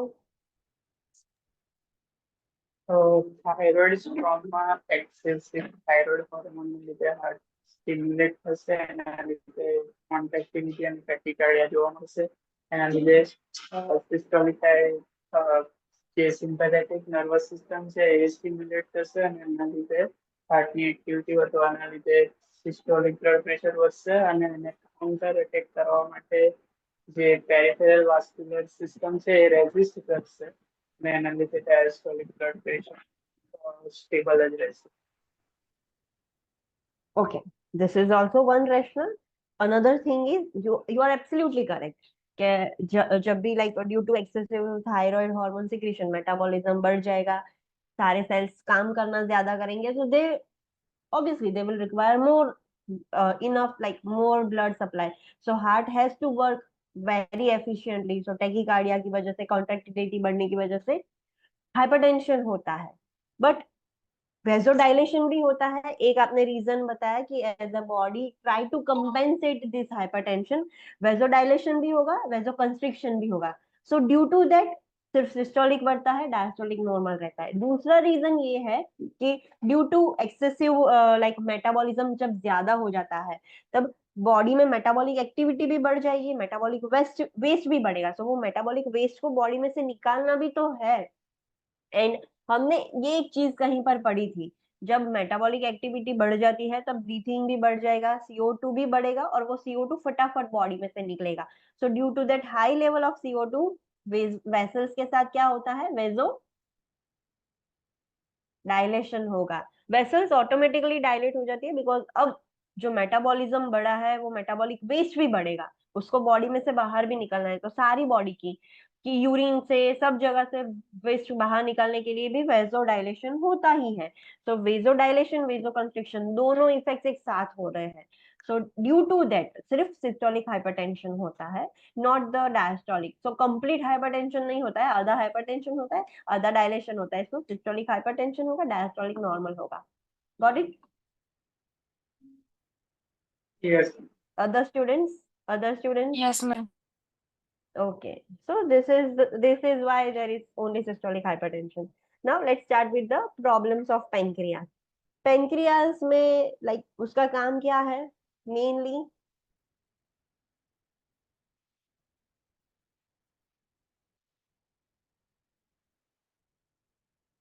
What is the function of pancreas?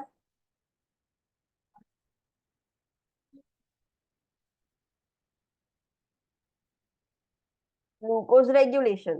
Glucose कहाँ से मिलता है? कार्बोहाइड्रेट में से। सो अल्टीमेटली कार्बोहाइड्रेट का मेटाबॉलिज्म और उसमें से ग्लूकोज का रेगुलेशन करना, इंक्रीज करना, डिक्रीज करना, वो काम पेनक्रियास क्या है। अभी पेनक्रियास में प्रॉब्लम हो गया तो उसकी वजह से कौन से डिजीज कंडीशन होते हैं वो हमें देखना है। मेनली अगर इंसुलिन बढ़ गया तो ग्लूकोज कैसा हो जाएगा? What happens with the glucose if there is high level of insulin? Decrease. Decrease हो जाएगा। सो पेशेंट हाइपोग्लाइसेमिया इंक्रीज करेगा। What if insulin decreases? Then patient will experience Hyperglycemia. उसको हम क्या बोलते हैं? Diabetic. Diabetic mellitus. So let's study about diabetes. It is a chronic disorder. Diabetes, COPD, ये सारे क्रोनिक है। ऐसा नहीं कि एक महीने पेशेंट को डायबिटीज रहेगा फिर ठीक हो जाएगा। जितने टाइम वो जिंदा रहेगा, हाइपरटेंशन, सीओपीडी, एज्मा, डायबिटिक्स, डीएम, ये सारे क्रोनिक डिसऑर्डर है। मतलब वो अभी इजीली ठीक नहीं होंगे। सो it is a chronic disorder of impaired carbohydrate, protein and lipid metabolism. Mainly pancreas का काम है कार्बोहाइड्रेट मेटाबॉलिज्म, बट वो indirectly protein and lipid metabolism में भी हेल्प करता है। क्यों हुआ ये problem? Because of insulin deficiency और एल्स इंसुलिन रेजिस्टेंस। या तो इंसुलिन कम है या तो इंसुलिन है बट वो बॉडी रिएक्ट नहीं कर रही है, रेजिस्ट हो गया है सारे सेल्स, तो उसकी वजह से डायबिटीज होता है। एन एब्सोल्यूट और relative deficiency of insulin results in hyperglycaemia. अगर इंसुलिन ही कम हो जाएगा तो उसकी वजह से हाइपरग्लाइसेमिया होता है, जिसको हम डायबिटीज बोलते हैं। Diabetes is also of two types, type 1 diabetes and type 2 diabetes. Type 1 में क्या होता है? There is absolute deficiency of insulin. Insulin है ही नहीं। इंसुलिन कहाँ से सीक्रेट होते हैं? सो पेनक्रियाज में वो जो सेल्स है, बीटा लैंगरहैंस सेल्स है, जिसका काम है इंसुलिन को सीक्रेट करना। सो वो सेल्स में, मतलब पेनक्रियाज के जो सेल्स है जो इंसुलिन सीक्रेट कर रहे हैं, वो ही डिस्ट्रॉय हो गया है, पेनक्रियाज में ही कुछ प्रॉब्लम हो गया। तो due to that there is absolute deficiency of insulin. Insulin है ही नहीं। अगर इसमें आपने पेशेंट की बॉडी में इंसुलिन है ही नहीं, तो आपने बाहर से इंसुलिन नहीं दिया, तो फिर बॉडी क्या करेगी?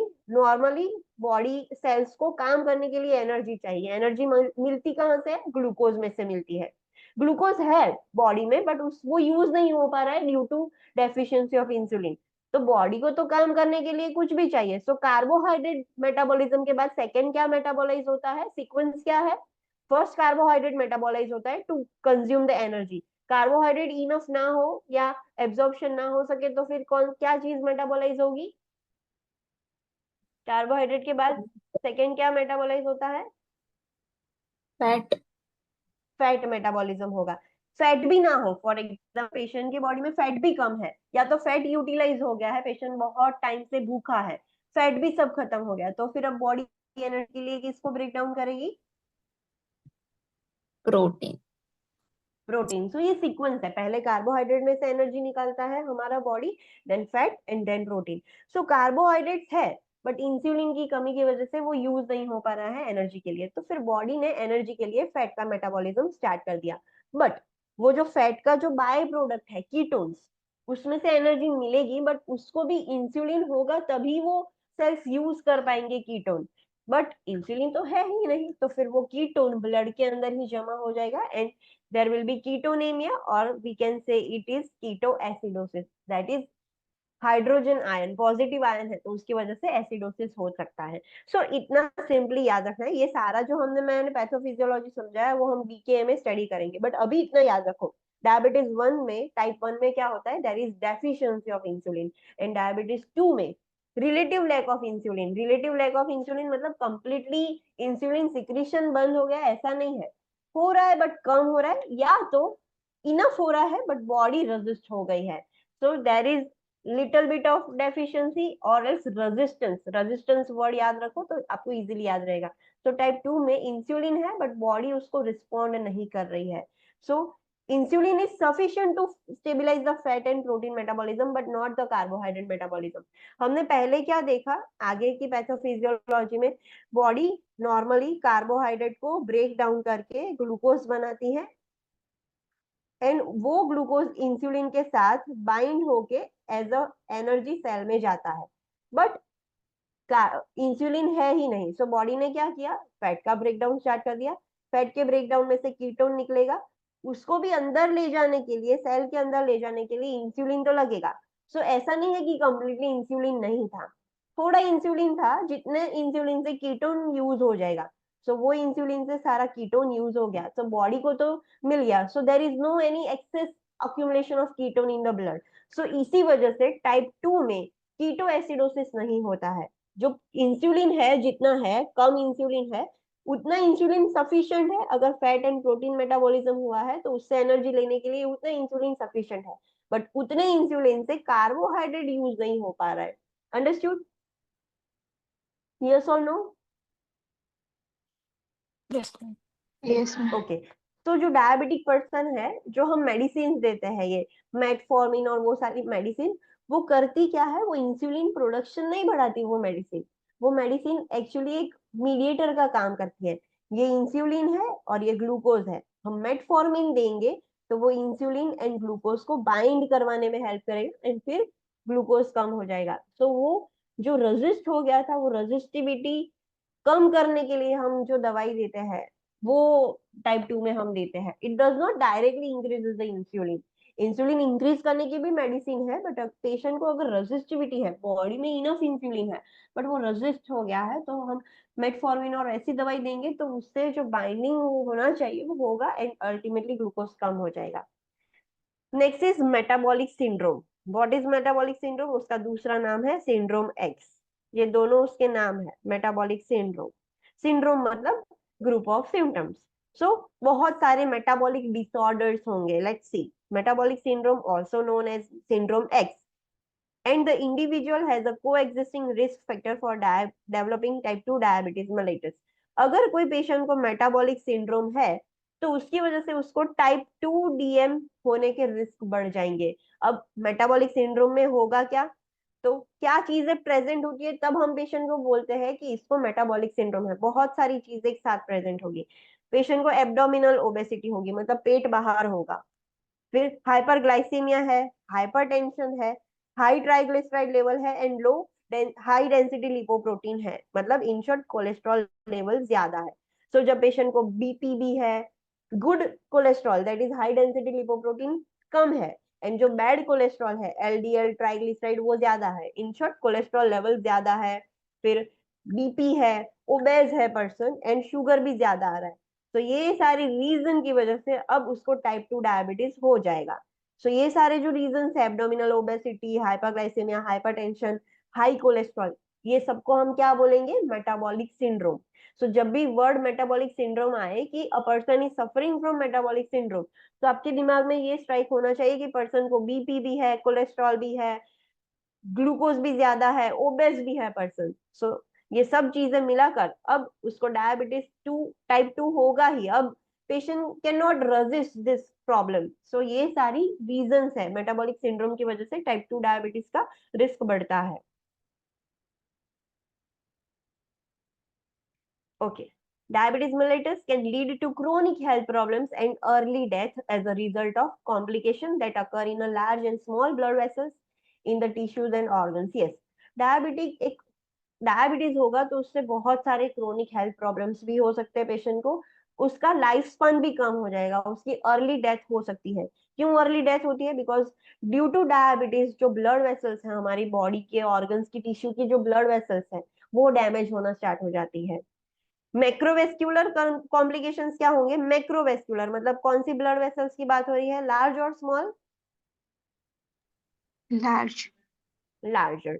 सो जो भी ऑर्गन टिश्यूज है उसकी जो थोड़ी बड़ी वेसल्स है, लार्ज वेसल्स है, उसमें क्या प्रॉब्लम्स हो सकते हैं ड्यू टू डायबिटीज? कौन सी कॉम्प्लिकेशंस हो सकती है? कोरोनरी आर्टरी डिजीज हो सकता है, मतलब प्लेक फॉर्मेशन होगा। क्यों? Because due to like sugar की वजह से ये जो एंडोथीलियल है वो इन्फ्लाम हो सकता है, इन्फेक्शन होके इन्फ्लाम हो सकता है, फिर वहां पर प्लेटलेट एग्रीगेशन होगा, प्लेक फॉर्मेशन हो जाएगा, तो कोरोनरी आर्टरी डिजीज होगा। कोरोनरी आर्टरी डिजीज की वजह से कार्डियोमायोपैथी होगा, हाइपरटेंशन होगा, सेरेब्रोवेस्कुलर डिजीज होगा, बिकॉज ब्रेन की भी लाइक बड़ी वेसल्स है उसमें भी क्लॉट हो जाएगा। पेरिफेरल वेस्कुलर भी डिजीज होगा, सिर्फ हार्ट ब्रेन की नहीं, पेरिफेरल वेसल्स है, आर्टरीज है, उसमें भी ब्लॉकेज हो सकता है। सो ये सारे मैक्रोवेस्कुलर कॉम्प्लिकेशंस थे। माइक्रोवेस्कुलर मतलब ये बड़ी वेसल है, फिर आगे जाके उसकी छोटी छोटी कैपिलरीज बनती है। तो अगर छोटी छोटी कैपिलरीज में भी कॉम्प्लिकेशंस क्या हो सकती है, आईज की कैपिलरीज डैमेज हो सकती है, किडनी की डैमेज हो सकती है, एंड ब्रेन की डैमेज हो सकती है। So there will be diabetic retinopathy, nephropathy and neuropathy.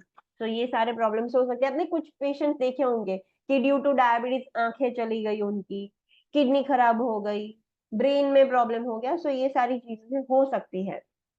Infection is also a concern because of reduced healing ability। जब ग्लूकोज ज्यादा होता है डायबिटिक पेशेंट को, हीलिंग कम हो जाता है, तो उसकी वजह से इन्फेक्शन एक मेन कंसर्न है। उनको कुछ भी चीज लगेगी तो जल्दी हील नहीं होगा। There will be erectile dysfunction can also occur as a result of this disease. Yes, due to diabetes erectile dysfunction भी हो सकता है। Male patient does not get the erections. Next, this is the very important point for you to remember. Obesity is a major risk factor for diabetes. जो person OBCs है, जिसका wait ज्यादा है, उसको डायबिटीज होने के रिस्क बहुत ज्यादा है। सो डॉक्टर्स पहले से ही बोलते हैं कि अपना वेट कंट्रोल करो, तो at least you are reducing the risk of diabetes. जितना वेट कंट्रोल रहेगा, डायबिटीज के रिस्क उतने कम रहेंगे। सो ओबेसिटी एक मेजर रिस्क फैक्टर है फॉर गेटिंग अ डायबिटीज।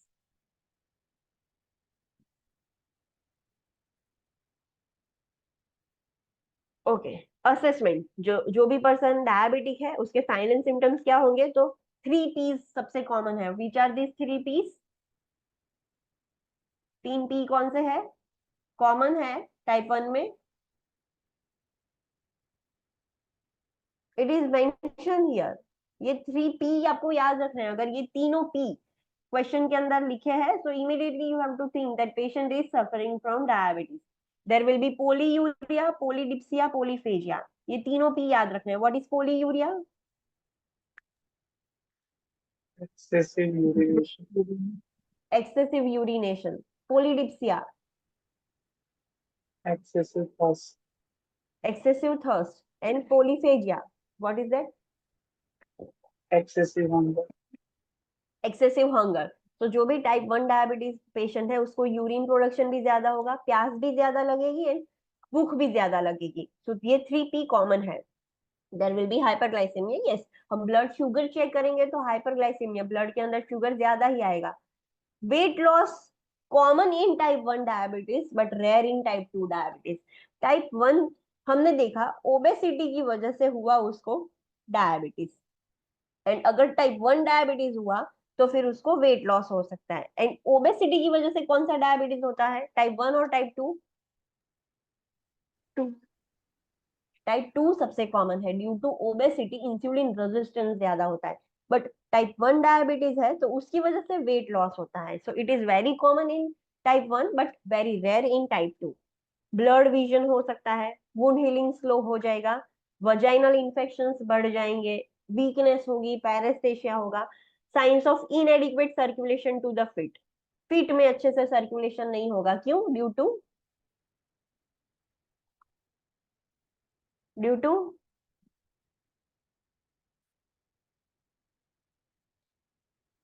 क्यों सर्कुलेशन इम्पेयर्ड हो जाता है फीट में?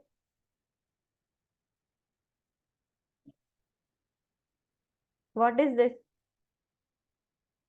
आगे ही हमने देखा macrovascular complication. Peripheral blood flow એટલો પ્રોપર નહીં થાય. यस, पेरिफेरल आर्टरी डिजीज हमने देखा ना कि जो आर्टरीज है पेरिफेरल की, लेग्स की, हाथ की, तो वो आर्टरी में क्लॉट फॉर्मेशन हो जाता है, सो अच्छे से ब्लड सप्लाई नहीं मिलेगा। सो पेरिफेरल आर्टरी की डिजीज की वजह से फीट में सर्कुलेशन इनएडिक्वेट हुआ, तो उसकी वजह से क्या होगा, धीरे धीरे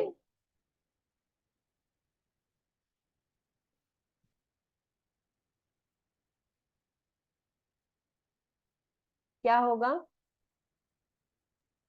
इस्चेमिया इस्केमिया होगा। इस्केमिया हुआ है तो फिर नेक्रोसिस, नेक नेक्रोसिस के बाद होगा गैंग्रीन, एंड फिर पेशेंट का पैर काटना पड़ेगा। तो ये पूरी पैथोफिजियोलॉजी है कि डायबिटीज में ये एम्प्यूटेशन क्यों करना पड़ता है। तो due to this macrovascular complication arteries में ब्लॉकेज हो जाता है, वो अच्छे से ब्लड सप्लाई नहीं कर पाती, एंड उसकी वजह से इस्केमिया, नेक्रोसिस एंड गैंग्रीन हो जाता है। सारे ऑर्गन्स में ऐसा होगा, जहां जहां पर लाइक क्लॉट्स हो जाएंगे वहां पर सप्लाई कम हो जाएगा। साइंस ऑफ एक्सिलरेटेड एथेरोस्क्लेरोसिस मतलब plaque formation in the arteries. तो डायबिटीज की वजह से प्लेक फॉर्मेशन बहुत ज्यादा एक्सिलरेट हो जाएगा।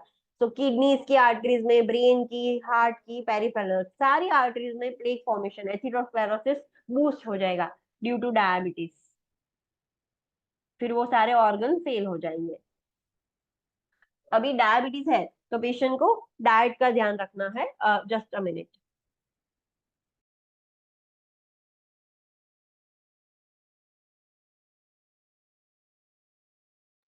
ओके, तो विच डाइट पेशेंट शुड कंज्यूम। जो भी डायबिटिक पेशेंट है उसको डाइट, एक्सरसाइज वो सब ध्यान रखना पड़ता है। तो कौन सा डाइट लेना चाहिए?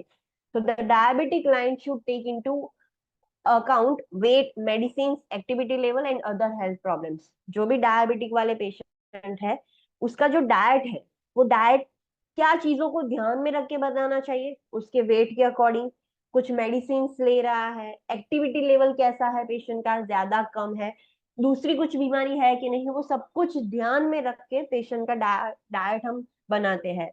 Day to day consistency in timing and amount of food intake helps to control the blood glucose level. Yes, अगर पेशेंट को अभी ही डायबिटीज आइडेंटिफाई हुआ है, डायग्नोस हुआ है, तो अगर patient daily same consistency maintain रखेगा, रोज फॉर एग्जांपल लंच 1 बजे करता है तो 1 बजे ही कर रहा है पेशेंट, उसका टाइमिंग कंसिस्टेंट है, सेम अमाउंट ऑफ फूड ले रहा है, ऐसा नहीं कि एक दिन भूख लगी तो ज्यादा खा लिया, दूसरे दिन कम खाया, तीसरे दिन ज्यादा खा लिया, ऐसा नहीं।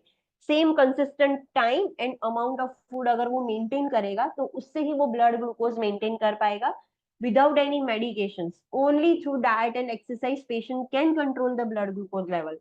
As prescribed by PHCP or endocrinologist, the client may be advised to follow the recommendation of American Diabetic Association diet और US dietary guidelines, that is my plate, जो आपको ये वेबसाइट पर मिल जाएगा। सो यूएस डिपार्टमेंट ने like American diabetic association, जो पूरा association है, उन लोगों ने रेकमेंड किया है कि सारे लोगों को ये फूड, ऐसे फूड खाना चाहिए। माई प्लेट दिया गया है। Old students tell me what is my plate, कैसा होना चाहिए एक प्लेट में खाना, फूड में कैसा होना चाहिए, माई प्लेट खाना कैसा होता है?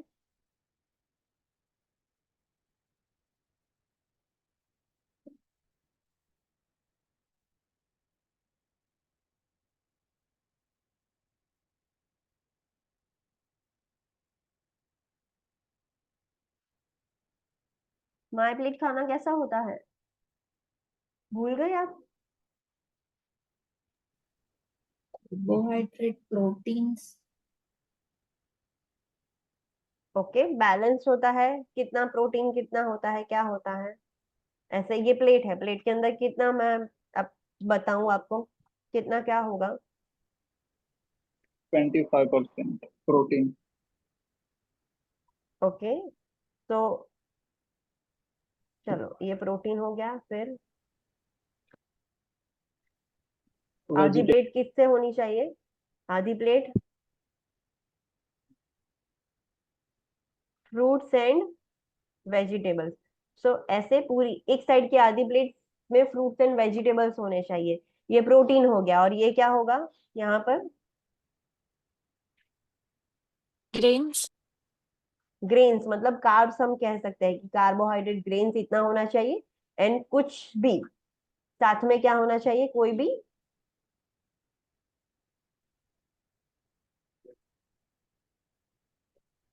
भी साथ में क्या होना चाहिए? Dairy product. तो कर्ड है, बटर मिल्क है, मिल्क है, कुछ भी डेयरी प्रोडक्ट होना चाहिए, राइट? सो ये माय प्लेट है, आइडियल प्लेट। आइडियल कोई भी खाना खा रहा है पर्सन तो उसकी प्लेट ऐसी होनी चाहिए, जो प्लेट के 4 भाग कर देने हैं। एक भाग में फ्रूट्स होने चाहिए, एक भाग में वेजिटेबल्स मतलब सैलड होना चाहिए, कुछ भी। फ्रूट का सैलेड है, कुछ भी चलेगा।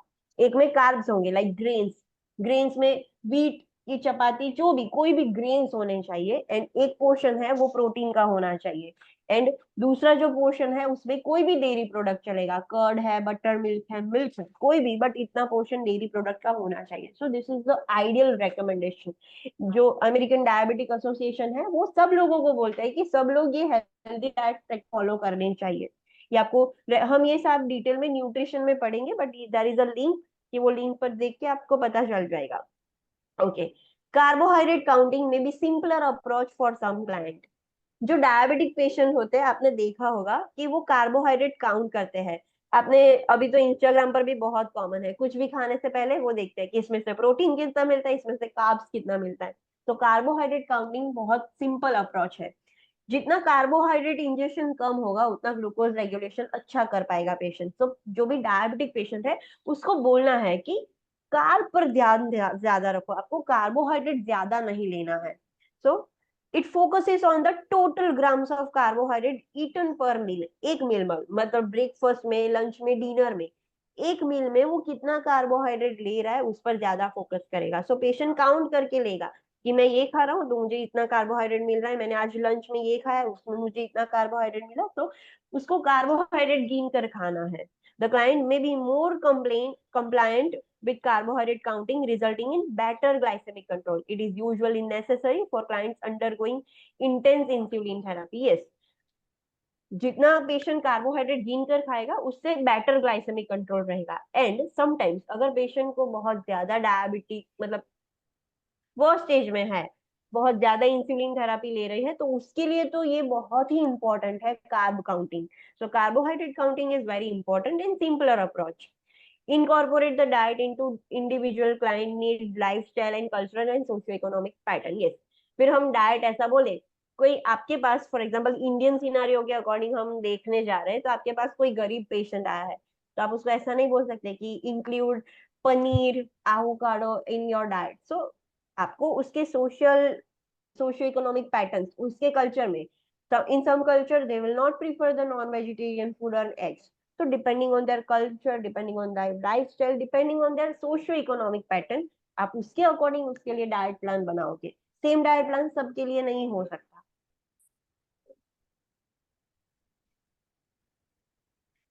So that is all about diet. Next, exercise is also important. Diabetes को कंट्रोल करने के लिए without medicine diet and exercise दोनों का ध्यान रखना पड़ता है। एंड लास्ट में डॉक्टर्स, पहले जो भी पर्सन डायबिटिक होता है ना, तो हॉस्पिटल जाता है तो सबसे पहले डॉक्टर्स ऐसा ही बोलते हैं कि improve your diet and improve your exercise. So without medication आपका ग्लूकोज कंट्रोल में आ जाएगा, बट फिर भी पेशेंट अच्छे से डाइट फॉलो नहीं कर रहा है, एक्सरसाइज नहीं कर रहा है, तो फिर उसकी मेडिसिन स्टार्ट हो जाएगी। फिर उसको तीनों की तीन चीजें ध्यान में रखनी होगी, diet, exercise and medication. So let's study about exercise. Exercise lowers the blood glucose level, encourages the weight loss, and reduces the cardiovascular risk, improves the circulation, muscle tone, decreases the total cholesterol and triglyceride level, and decreases the insulin resistance and glucose intolerance. Exercise की वजह से क्या क्या benefit होते हैं? सो एक तो पहले एक्सरसाइज करोगे तो सेल्स को काम करने की ज्यादा जरूरत पड़ेगी, तो जितना भी ब्लड ग्लूकोज है वो कम हो जाएगा। वेट लॉस भी होता है एक्सरसाइज से। तो अल्टीमेटली हमें पता था कि ओबेसिटी की वजह से डायबिटीज होता था, अब पेशेंट रेगुलरली एक्सरसाइज कर रहा है तो ओबेसिटी भी नहीं होगी, डायबिटीज का भी रिस्क कम हो जाएगा, तो वेट लॉस होता है। कार्डियोवेस्क्यूलर जो रिस्क होते थे due to like cardio, coronary artery disease और वो सब होता था कोलेस्ट्रॉल हाई होने की वजह से, तो वो सारे रिस्क भी कम हो जाएंगे। सर्कुलेशन भी इंप्रूव होता है एक्सरसाइज से, मसल्स भी इंप्रूव होता है, मसल टोन, टोटल कोलेस्ट्रॉल जो बैड कोलेस्ट्रॉल है, ट्राइग्लिसराइड लेवल, वो सब कम होंगे। जो इंसुलिन रेजिस्टिविटी हो जाती थी ड्यू टू सेडेंटरी लाइफस्टाइल, वो भी कम हो जाएगी। So this are the benefits of exercise. Instruct the client in dietary adjustment when exercising. Dietary adjustments are individualized. Yes, patient को डाइटरी एडजस्टमेंट करना होगा। फिर ऐसा नहीं कि हम पेशेंट को ऐसा बोल दें कि आप खाना मत खाओ, एक टाइम खाना स्किप कर दो, एक्सरसाइज ज्यादा करो, ऐसा नहीं बोल सकते, वरना पेशेंट को हाइपोग्लाइसेमिया हो सकता है। सो उसकी डाइटरी एडजस्टमेंट करनी होगी जब पेशेंट एक्सरसाइज कर रहा है। एंड वो डाइटरी एडजस्टमेंट अलग अलग होगी, सबके लिए सेम नहीं होती है। कोई कितनी एक्सरसाइज करता है, उसका ग्लूकोज कितना रहता है, उसके अकॉर्डिंग हम डाइटरी एडजस्टमेंट करेंगे। If a client requires extra food during the exercise to prevent the hypoglycemia. It need not be deducted from the regular meal plan. Yes, जैसा मैंने बोला कि अगर पेशेंट एक्सरसाइज कर रहा है और टू प्रिवेंट द हाइपोग्लाइसेमिया, ज्यादा एक्सरसाइज की वजह से एंड कम कार्बोहाइड्रेट की वजह से पेशेंट को हाइपोग्लाइसेमिया हो सकता है, and that is also not good. So to prevent the hypoglycemia, जब पेशेंट एक्सरसाइज कर रहा है तो उसको एक्स्ट्रा फूड की रिक्वायरमेंट है, तो फिर वो फूड हम कट नहीं कर सकते जो उसका रेगुलर मील प्लान है. तो हम ऐसा नहीं बोल सकते कि उसने पहले इतना कार्ब खा लिया अब ये नहीं खा सकता. No, it need not to be cut or deducted from the regular meal plan. वो जो रेगुलर खा रहा है वो तो उसको खाना है, ये सिर्फ एक्स्ट्रा है कि पेशेंट को हाइपोग्लाइसेमिया ना हो जाए. If the blood glucose level is higher than 250 and the urinary ketones are present, the client is instructed not to exercise until the blood glucose level is closer to the normal and urinary ketones are absent. मतलब जो type 1 diabetes वाले patient है ना, वो exercise नहीं कर सकते. हमने क्या देखा कि एक्सरसाइज करने से ग्लूकोज सारा सेल्स यूज कर लेंगे तो अल्टीमेटली ग्लूकोज कम हो जाएगा, राइट. बट टाइप 1 डायबिटीज है, पेशेंट एक्सरसाइज कर रहा है, ग्लूकोज भी है, बट वो यूज हो पाएगा. In type 1 the cells can use that glucose. Exercise करते हैं तो सेल्स का काम बढ़ता है, उसको एनर्जी की रिक्वायरमेंट बढ़ जाती है. ग्लूकोज प्रेजेंट है टाइप 2 में, वो ग्लूकोज सब यूज हो जाएगा, बट टाइप 1 में यूज हो पाएगा वो ग्लूकोज? नो. नो, नहीं हो पाएगा, बिकॉज इंसुलिन डेफिशिएंसी है. तो बॉडी ने फैट ब्रेक डाउन चालू कर दिया, फैट में से कीटोन बना, वो कीटोन भी यूज नहीं हो पाएगा. सो पेशेंट को एक्सरसाइज की वजह से एसिडोसिस हो सकता है, बिकॉज हमने जानबूझकर पेशेंट की सेल्स की डिमांड बढ़ाई कि उसको एनर्जी चाहिए, तो एनर्जी के लिए उसने फैट ब्रेक डाउन चालू कर दिया, कीटोन्स बढ़ गए. तो जो डायबिटिक टाइप 1 वाले पेशेंट होते हैं, अगर उसके यूरिन में कीटोन्स प्रेजेंट है एंड ब्लड ग्लूकोज लेवल 250 से ज्यादा है, तो पेशेंट को बोलना है एक्सरसाइज ना करे, वरना डीकेए हो जाएगा, डायबिटिक कीटो एसिडोसिस हो जाएगा. तो फिर वो कब एक्सरसाइज कर सकता है? जब ग्लूकोज लेवल नॉर्मल हो जाए एंड यूरिन के अंदर कीटोन्स भी ना हो. मतलब this is the safe period. now the patient can do the exercise because already enough insulin है अब बॉडी में कि थोड़ी एक्सरसाइज करेगा तो पेशेंट वो जो ग्लूकोज है वो मैनेज कर पाएगा बॉडी अपने आप से. तो इतना याद रखना है कि टाइप 1 डायबिटिक पेशेंट है, जब उसका ब्लड ग्लूकोज 250 से ज्यादा है, यूरिन में भी कीटोन्स है, तो person can not do the exercise. तो कब करनी है? जब ग्लूकोज भी नॉर्मल हो जाए, यूरिन कीटोन फ्री हो जाए, there is no ketones in the urine, मतलब ब्लड में ही नहीं होंगे तो यूरिन में भी नहीं होंगे, तब पेशेंट एक्सरसाइज कर सकता है. Got it? Yes ma'am. Okay.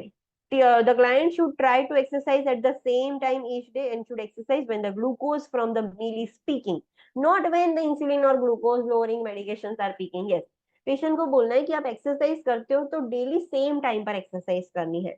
Normal healthy individual कभी भी कर सकता है, ये पेशेंट कभी भी नहीं कर सकता. एंड डेली सेम टाइम पर भी कब करनी है? जब आपने कुछ खाया है. Now there is a time कि ग्लूकोज पीक पर होगा, सबसे ज्यादा होगा ग्लूकोज, तब अगर आप एक्सरसाइज करोगे तो ऑब्वियसली वो ग्लूकोज पीक पर होने से पहले ही सारे सेल्स उसको यूज कर देंगे, तो हाइपरग्लाइसेमिक स्टेट होगा ही नहीं. सो पेशेंट को बोलना है कि तब एक्सरसाइज करें, ना कि तब जब पेशेंट ने इंसुलिन लिया है या ग्लूकोज लोअरिंग मेडिसिन ली है.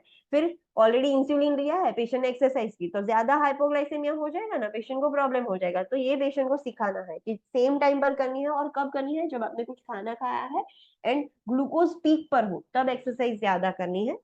Not when you have taken the insulin या glucose lowering medication ली है. Insulin should not be injected into the area of a body that will be exercised following injection, as exercise speeds the absorption. Yes, जहां से जो भी body part की exercise होने वाली है, for example patient is doing exercise of hands, hands की exercise कर रहा है, वेट लिफ्टिंग है, पुशअप से कुछ भी कर रहा है, चलो, तो हाथ का यूज होगा. अगर हमने इंसुलिन हाथ में दिया है तो due to the exercise of hands वहां इंसुलिन का एब्जॉर्प्शन स्पीड में स्टार्ट हो जाएगा, फटाफट इंसुलिन एक्ट करना स्टार्ट कर देगा. अगर पेशेंट इंसुलिन हमने थाइज में दिया है, patient is doing the walking, तो फिर उसका एब्जॉर्प्शन बूस्ट हो जाएगा.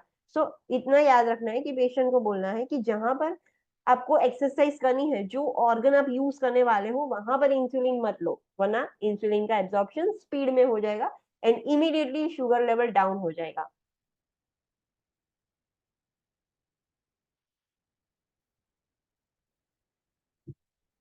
Okay. Instruct, this is a really important point for you to remember. Instruct the client with diabetes mellitus to monitor the blood glucose level before, during and after exercising. Yes. जो diabetic patient है उसको बोलना है कि आपको blood glucose अपना monitor करना होगा, एक्सरसाइज करने से पहले कितना है, एक्सरसाइज करते वक्त कितना है एंड एक्सरसाइज करने के बाद कितना रहता है, वो मॉनिटरिंग करना होगा पेशेंट को. सो that is all about diet and exercise. Next हमें पता है कि मेडिसिन से हम कंट्रोल करते हैं ब्लड ग्लूकोज को. सो उसमें फर्स्ट है ओरल हाइपोग्लाइसेमिक मेडिसिन और OHA भी हम बोलते हैं शॉर्ट में. एग्जाम में ऐसा लिखा हो सकता है OHA, ओरल हाइपोग्लाइसेमिक एजेंट्स, या तो ओरल हाइपोग्लाइसेमिक मेडिसिन. सो जो मेडिसिन आती है वो पेशेंट ले सकता है. Oral medications are prescribed for the client with diabetes mellitus type 2 when the diet and weight control therapy have failed to maintain the satisfactory blood glucose. Type 2 में ही हम medicine दे सकते हैं. टाइप 1 में कंपलसरी हमें insulin देना होगा because उसमें insulin नहीं है. मेडिसिन इंसुलिन प्रोडक्शन नहीं बढ़ाती, वो इंसुलिन को ग्लूकोज के साथ बाइंड करवाती है. बट टाइप 1 में तो इंसुलिन डेफिशिएंसी है, तो OHA टाइप 1 के लिए नहीं है, OHA सिर्फ टाइप 2 के लिए है. तो जो भी टाइप 2 वाले पर्सन है उसका वेट डाइट भी वो अच्छे से फॉलो नहीं कर रहा है, वेट कंट्रोल थेरापी भी, एक्सरसाइज भी नहीं कर रहा है, वो फेल हो गया है, तो फिर अब हमें मेडिसिन स्टार्ट करनी पड़ेगी पेशेंट की. Next is insulin. Insulin is used to treat type 1 diabetes mellitus and may be used to treat type 2 diabetes mellitus when diet, weight control therapy and OHA have failed to maintain satisfactory blood glucose. Insulin ideally type 1 में सीधा insulin देते हैं. Type 2 में patient को हमने diet के लिए बोला था, वो भी फॉलो नहीं कर रहा है. एक्सरसाइज के लिए बोला, वो भी वो अच्छे से नहीं कर रहा है.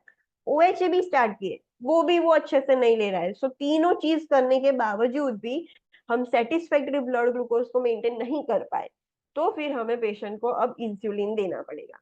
बट सीधा टाइप 1 में तो सीधा इंसुलिन पर स्टार्ट कर देते हैं, कोई OHA कुछ नहीं, सीधा इंसुलिन से ही टाइप 1 में मैनेज किया जाएगा. टाइप 2 में पहले डाइट एक्सरसाइज वो करेंगे, उससे नहीं हो रहा है तो OHA देंगे, उससे भी नहीं हो रहा है तो फिर हम इंसुलिन स्टार्ट करेंगे.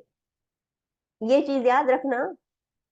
Illness, infection and stress increases the blood glucose level. कैसे इंक्रीज होता है? Because during illness, infection and stress glucocorticoids का सिक्रेशन बढ़ेगा तो ग्लूकोज बढ़ेगा. And during that time the need for insulin also increases. So ये चीज ध्यान रखनी है. जब भी कोई पेशेंट बीमारी, कोई भी बीमारी, फीवर हुआ है, इन्फेक्शन हुआ है, कुछ भी बीमार है पेशेंट, या बॉडी कोई भी स्ट्रेस में है, सर्जरी का stress, mental stress, physical stress, कोई भी स्ट्रेस में है, तो इंसुलिन की डिमांड बढ़ जाती है. क्यों बढ़ जाती है? Because during this time glucocorticoid secretion increase होता है एंड ब्लड ग्लूकोज इंक्रीज होता है. Insulin should not be withheld during the time of illness, infection and stress because hyperglycemia and DKA can result. इसीलिए आपने देखा होगा कि जो हॉस्पिटलाइज्ड इंडिविजुअल्स होते हैं ना, वो घर पे मेडिसिन ले रहे थे एंड अभी हॉस्पिटल में एडमिट होने की वजह से हमने इंसुलिन दे दिया. क्यों? बिकॉज वो अभी बीमार है, इसीलिए तो हॉस्पिटलाइज है. तो ड्यूरिंग दैट टाइम इंसुलिन का डोज बढ़ाना पड़ता है. अगर आपने इंसुलिन नहीं बढ़ाया, ये जो टाइम पीरियड है, आपने डोज विथहेल्ड कर दिया या तो एडिक्वेट नहीं दिया, तो टाइप 2 होगा तो पेशेंट को सीवियर हाइपरग्लाइसेमिया हो जाएगा. एंड टाइप 1 है तो फिर पेशेंट को डीके हो जाएगा. The peak action time of insulin is important to explain to the client because of the possibility of hypoglycemic reaction occurring during this time. Yes, insulin के भी बहुत टाइम है, rapid acting, short acting, intermediate, long acting, ऐसे type से जो हम pharmacology में study करेंगे. सो उसका पीक टाइम हमें समझाना होगा. फॉर एग्जाम्पल, एक इंसुलिन का टाइप है जो उसका पीक एक्शन, हमने इंसुलिन दिया, फिर धीरे धीरे धीरे धीरे इंसुलिन ब्लड में बढ़ेगा, तो एक पॉइंट आएगा जो बढ़ता है, फिर धीरे धीरे वो कम हो जाता है. सो ये पॉइंट पर सबसे ज्यादा हाइपोग्लाइसेमिया के रिस्क है ना, तो पेशेंट को समझाना होगा कि ये जो इंसुलिन आप ले रहे हो वो 2 घंटे में आपका ग्लूकोज इतना कम कर देगा कि 2 घंटे बाद आपको हाइपोग्लाइसेमिक एक्सपीरियंस हो सकते हैं, पॉसिबिलिटी ऑफ हाइपोग्लाइसेमिक रिएक्शन. तो ये आपको पेशेंट को समझाना पड़ेगा if a patient is taking insulin. This is the very important point for you to remember. ये बहुत इंपॉर्टेंट है. रेगुलर इंसुलिन 100 स्ट्रेंथ का. आपने इंसुलिन की सिरिंज देखी है? Have you seen the insulin syringe? Yes. वो ml में नहीं होती, वो यूनिट में होती है, राइट? तो कुछ सिरिंज 40 यूनिट्स की होती है, कुछ सिरिंज 100 यूनिट की होती है. वो दोनों में ml सेम होगा बट यूनिट ज्यादा है। सो पूरी सीरीज हम भरते हैं ना इंसुलिन की 40 यूनिट की, तब 1 ml इंजेक्शन होता है। तो अगर हम 100 यूनिट स्ट्रेंथ वाला रेगुलर इंसुलिन दे रहे हैं पेशेंट को, तो वो इंसुलिन सीधा आईवी पुश से हम दे सकते हैं। This is the only insulin which can be given via IV push. Normally हम इंसुलिन कैसे देते हैं? How how we administer the insulin?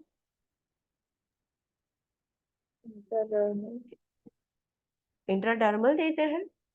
Subcutaneous. Subcutaneous, not intradermal. So insulin subcu दिया जाता है।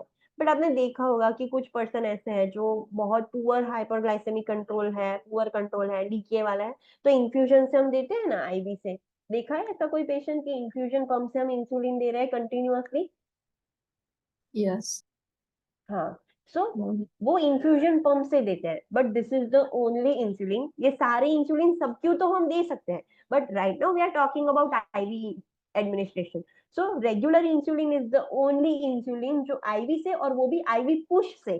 जैसे हम पेंटोप्राजोल एमसेड कैसे देते हैं एक पुश में, वैसे आईवी पुश से सिर्फ रेगुलर इंसुलिन ही दिया जाता है। This is the only insulin. Then regular insulin and short duration insulin कौन से है शॉर्ट एक्टिंग इंसुलिन?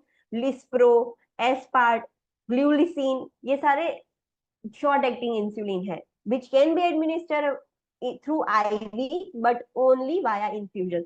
सो एक चीज देख लो, रेगुलर कैसा है? रेगुलर को हम सबक्यू भी दे सकते हैं, इन्फ्यूजन में भी दे सकते हैं, एंड आईवी पुश भी दे सकते हैं। ये एक अलग टाइप का इंसुलिन है जो subcu, infusion and IV push से दे सकते हैं। ये जो तीन है लिस्प्रो, एस्पार्ट, ग्लूसिलिन, वो कैसे दे सकते हैं? SubQ and only IV infusion से दे सकते हैं। और उसके सिवाय जो भी इंजेक्शन है इंसुलिन के, वो सिर्फ और सिर्फ सबक्यू से दे पाएंगे। अंडरस्टूड? Yes ma'am. यस और नो? ओके, नेक्स्ट टॉपिक क्या है? ओके, ये कल देखेंगे, आज के लिए इतना रखते हैं। Let's do quick revision. आज हमने क्या देखा? आज हमने पैराथायरॉयड ग्लैंड प्रॉब्लम देखा। उसमें फर्स्ट देखा हाइपोपैराथायरॉयडिज्म। अगर आपको ये फंक्शन याद रहेगा तो ये कंडीशन आपको इजीली याद रह जाएगी। हमें पता है कि पैराथायरॉयड हार्मोन इंक्रीज होगा तो कैल्शियम इंक्रीज होगा, तो पैराथायरॉयड डिक्रीज है तो कैल्शियम डिक्रीज हो गया है। कैल्शियम डिक्रीज हो गया है तो हाइपोकैल्सीमिया के सारे साइन एंड सिम्टम्स हो गए, मसल एक्टिविटी इंक्रीज हो गई है। तो हमें ट्रीटमेंट क्या देनी है? कैल्शियम को इंक्रीज करना है। कैल्शियम ग्लूकोनेट हम दे सकते हैं, एंड फॉस्फेट को कम कर सकते हैं। अल्टीमेटली कैल्शियम इंक्रीज करेंगे तो फॉस्फेट कम हो जाएगा। Vitamin D rich, calcium rich diet दे सकते हैं। सो आपने पूरी सिर्फ एक उसकी जो फंक्शन थी, हाइपोपैराथायरॉयडिज्म फंक्शन, उसके ऊपर से आपने पूरी डिजीज कंडीशन याद रख ली। तो this is the normal trick. तो असेसमेंट फाइंडिंग ऑब्वियसली हाइपोकैल्सीमिया, हाइपोफॉस्फेटेमिया होगा ड्यू टू हाइपोकैल्सीमिया। जो भी उसके साइन एंड सिम्टम्स है, मसल एक्टिविटी इंक्रीज हो जाती है तो पैरास्थेशिया, क्वास्टिक साइन, फ्यूजोस साइन, टीटेनी, हाइपोटेंशन होता है। ये क्यों होता है ये आपको फाइंड आउट करना है। एंग्जाइटी, इरिटेबिलिटी, डिप्रेशन, वो सब होगा। इंटरवेंशन मेन क्या होगी? हमें कैल्शियम को बढ़ाना है। दूसरी जो भी सिम्टोमेटिक ट्रीटमेंट है वो हम देंगे, वाइटल्स मॉनिटर करेंगे। सीजर प्रिकॉशन रखना पड़ता है because due to over activity seizures आ सकते हैं, तो सीजर प्रिकॉशंस रखेंगे। रेस्पिरेटरी हमने देखा कि ब्रोंकोस्पाज्म, लैरिंगोस्पाज्म होगा तो रेस्पिरेटरी ऑब्स्ट्रक्शन हो सकता है एयरवे, तो हमें tracheostomy tube and oxygen suctioning सब रखना होगा। Airway is our priority when a person is experiencing severe hypocalcaemia. So ये सारी चीजें हम ध्यान रखेंगे। ओके, देन हाइपर पैराथायरॉयडिज्म में हमें ऐसा याद रख सकते हैं कि पैराथायरॉयड हार्मोन इंक्रीज हो रहा है तो कैल्शियम इंक्रीज हो रहा है। अभी हाइपर कैल्सीमिया होगा तो फॉस्फोरस डिक्रीज होगा। Sign and symptoms hypercalcaemia के होंगे, मतलब सारी मसल एक्टिविटी कम हो जाएगी। एंड ये पैराथायरॉयड हार्मोन कैल्शियम इंक्रीज कर कहाँ से रहा है? वो बोन्स में से आ रहा है, तो ऑस्टियोपोरोसिस भी होगा तो उसके भी साइन एंड सिम्टम्स दिखेंगे। तो ये सारे साइन एंड सिम्टम्स है उसके। इंटरवेंशन क्या करेंगे? कैल्शियम बढ़ गया है तो उसको कम करने के लिए हम क्या क्या कर सकते हैं? तो डायरेक्टली एक तो कैल्सीटोनिन दे सकते हैं, वो कैल्शियम कम करता है। कैसे कम करता है? तो बोन्स में से रिलीज नहीं होने देगा, किडनीज में से एक्सक्रीट करता रहेगा। फिर बिस्फोस्फोनेट दे सकते हैं, वो भी कैल्शियम कम करने में हेल्प करता है। आईवी फ्लूइड्स दे सकते हैं, डायूरेटिक्स दे सकते हैं कि जिससे यूरिन के साथ साथ सारा कैल्शियम निकल जाए। तो ये सारी ट्रीटमेंट हो गई।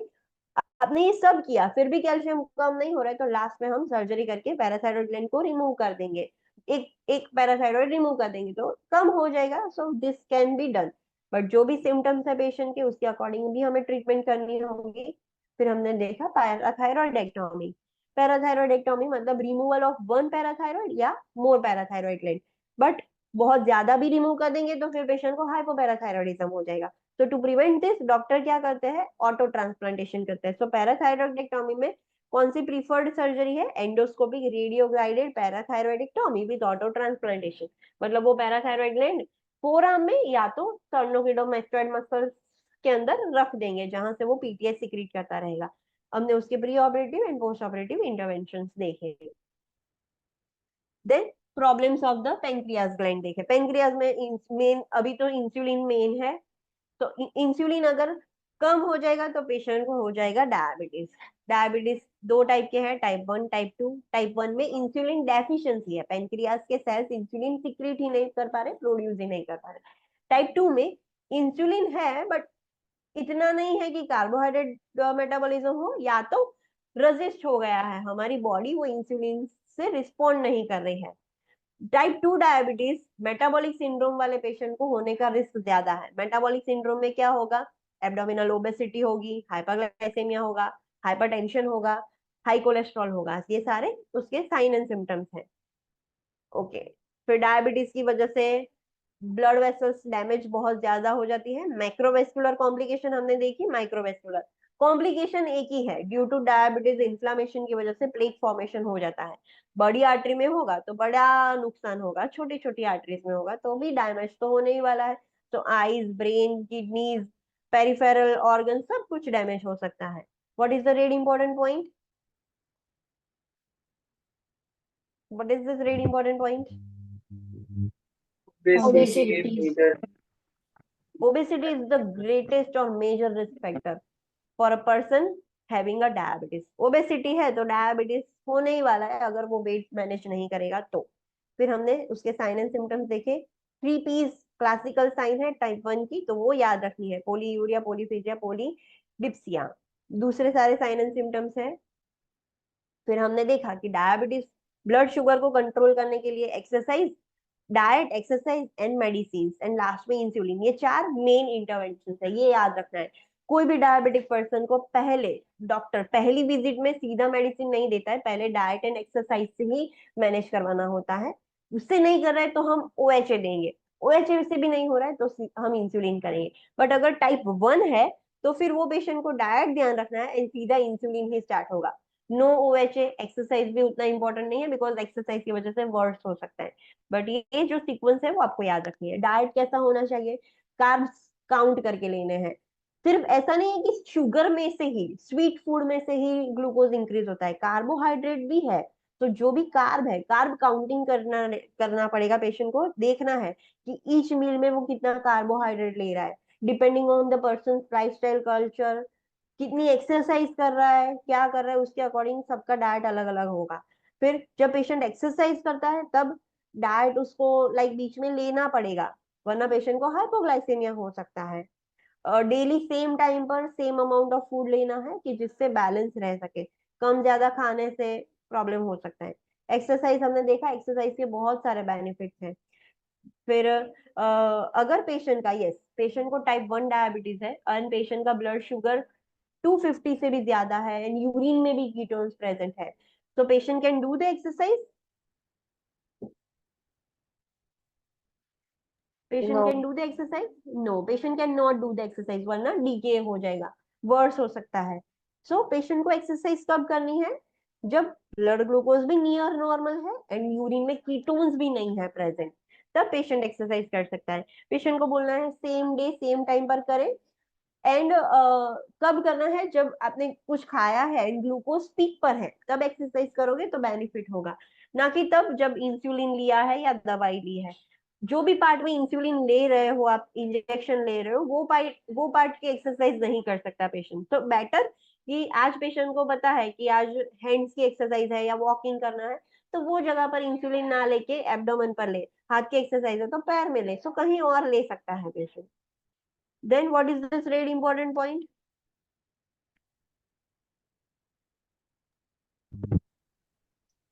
ક્લાયન્ટ કે જેને ડાયાબિટીસ મેલાઇટસ છે એને ઇન્સ્પેક્ટ કરવાનું છે, બ્લડ ગ્લુકોઝ લેવલ મોનિટર કરવાનું ડ્યુરિંગ एक्सरसाइज, बिफोर एक्सरसाइज અને आफ्टर। हाँ, सो एक्सरसाइज करने से पहले, ड्यूरिंग एक्सरसाइज और आफ्टर एक्सरसाइज पेशेंट का ब्लड ग्लूकोज चेक करते रहना है। फिर देखा हमने OHA।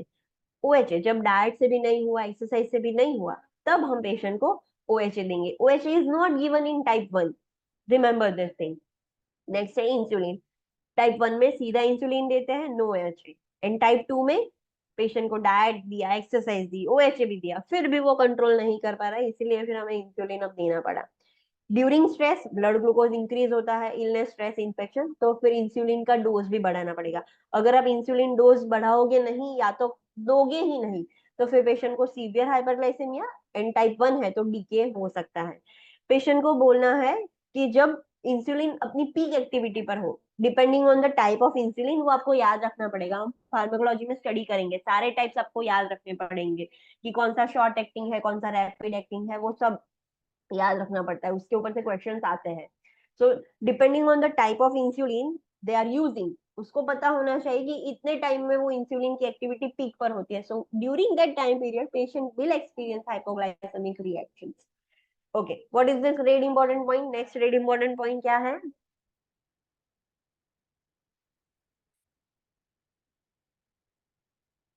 What is this red important point?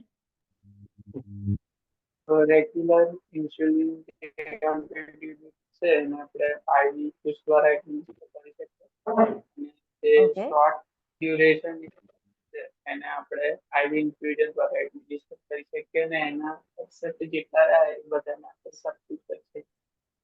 हाँ, सो रेगुलर इंसुलिन एक ऐसा इंसुलिन है जो हम IV पुश से सीधा दे सकते हैं। एंड फिर regular insulin, short duration insulin like lispro, aspart glulisine हम इन्फ्यूजन से दे सकते हैं। रेस्ट ऑफ द जो इसके सिवाय है वो सिर्फ SQ से देंगे। सो रेगुलर इंसुलिन एक ऐसा टाइप है जो SQ, infusion and IV push तीनों मेथड से हम दे सकते हैं। So this is something different, तो ये चीज आपको याद रखनी है। ओके, यहाँ तक किसी को कोई डाउट है?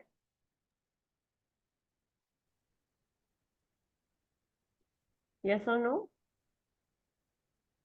अगर आप आज घर पे रीड करते हो तो जब रीडिंग के वक्त क्वेश्चन हो why this, what is the rationale behind this, find out those rationales. I will ask you tomorrow. Okay, see you tomorrow at 9 AM। Thank you. Thank you, ma'am.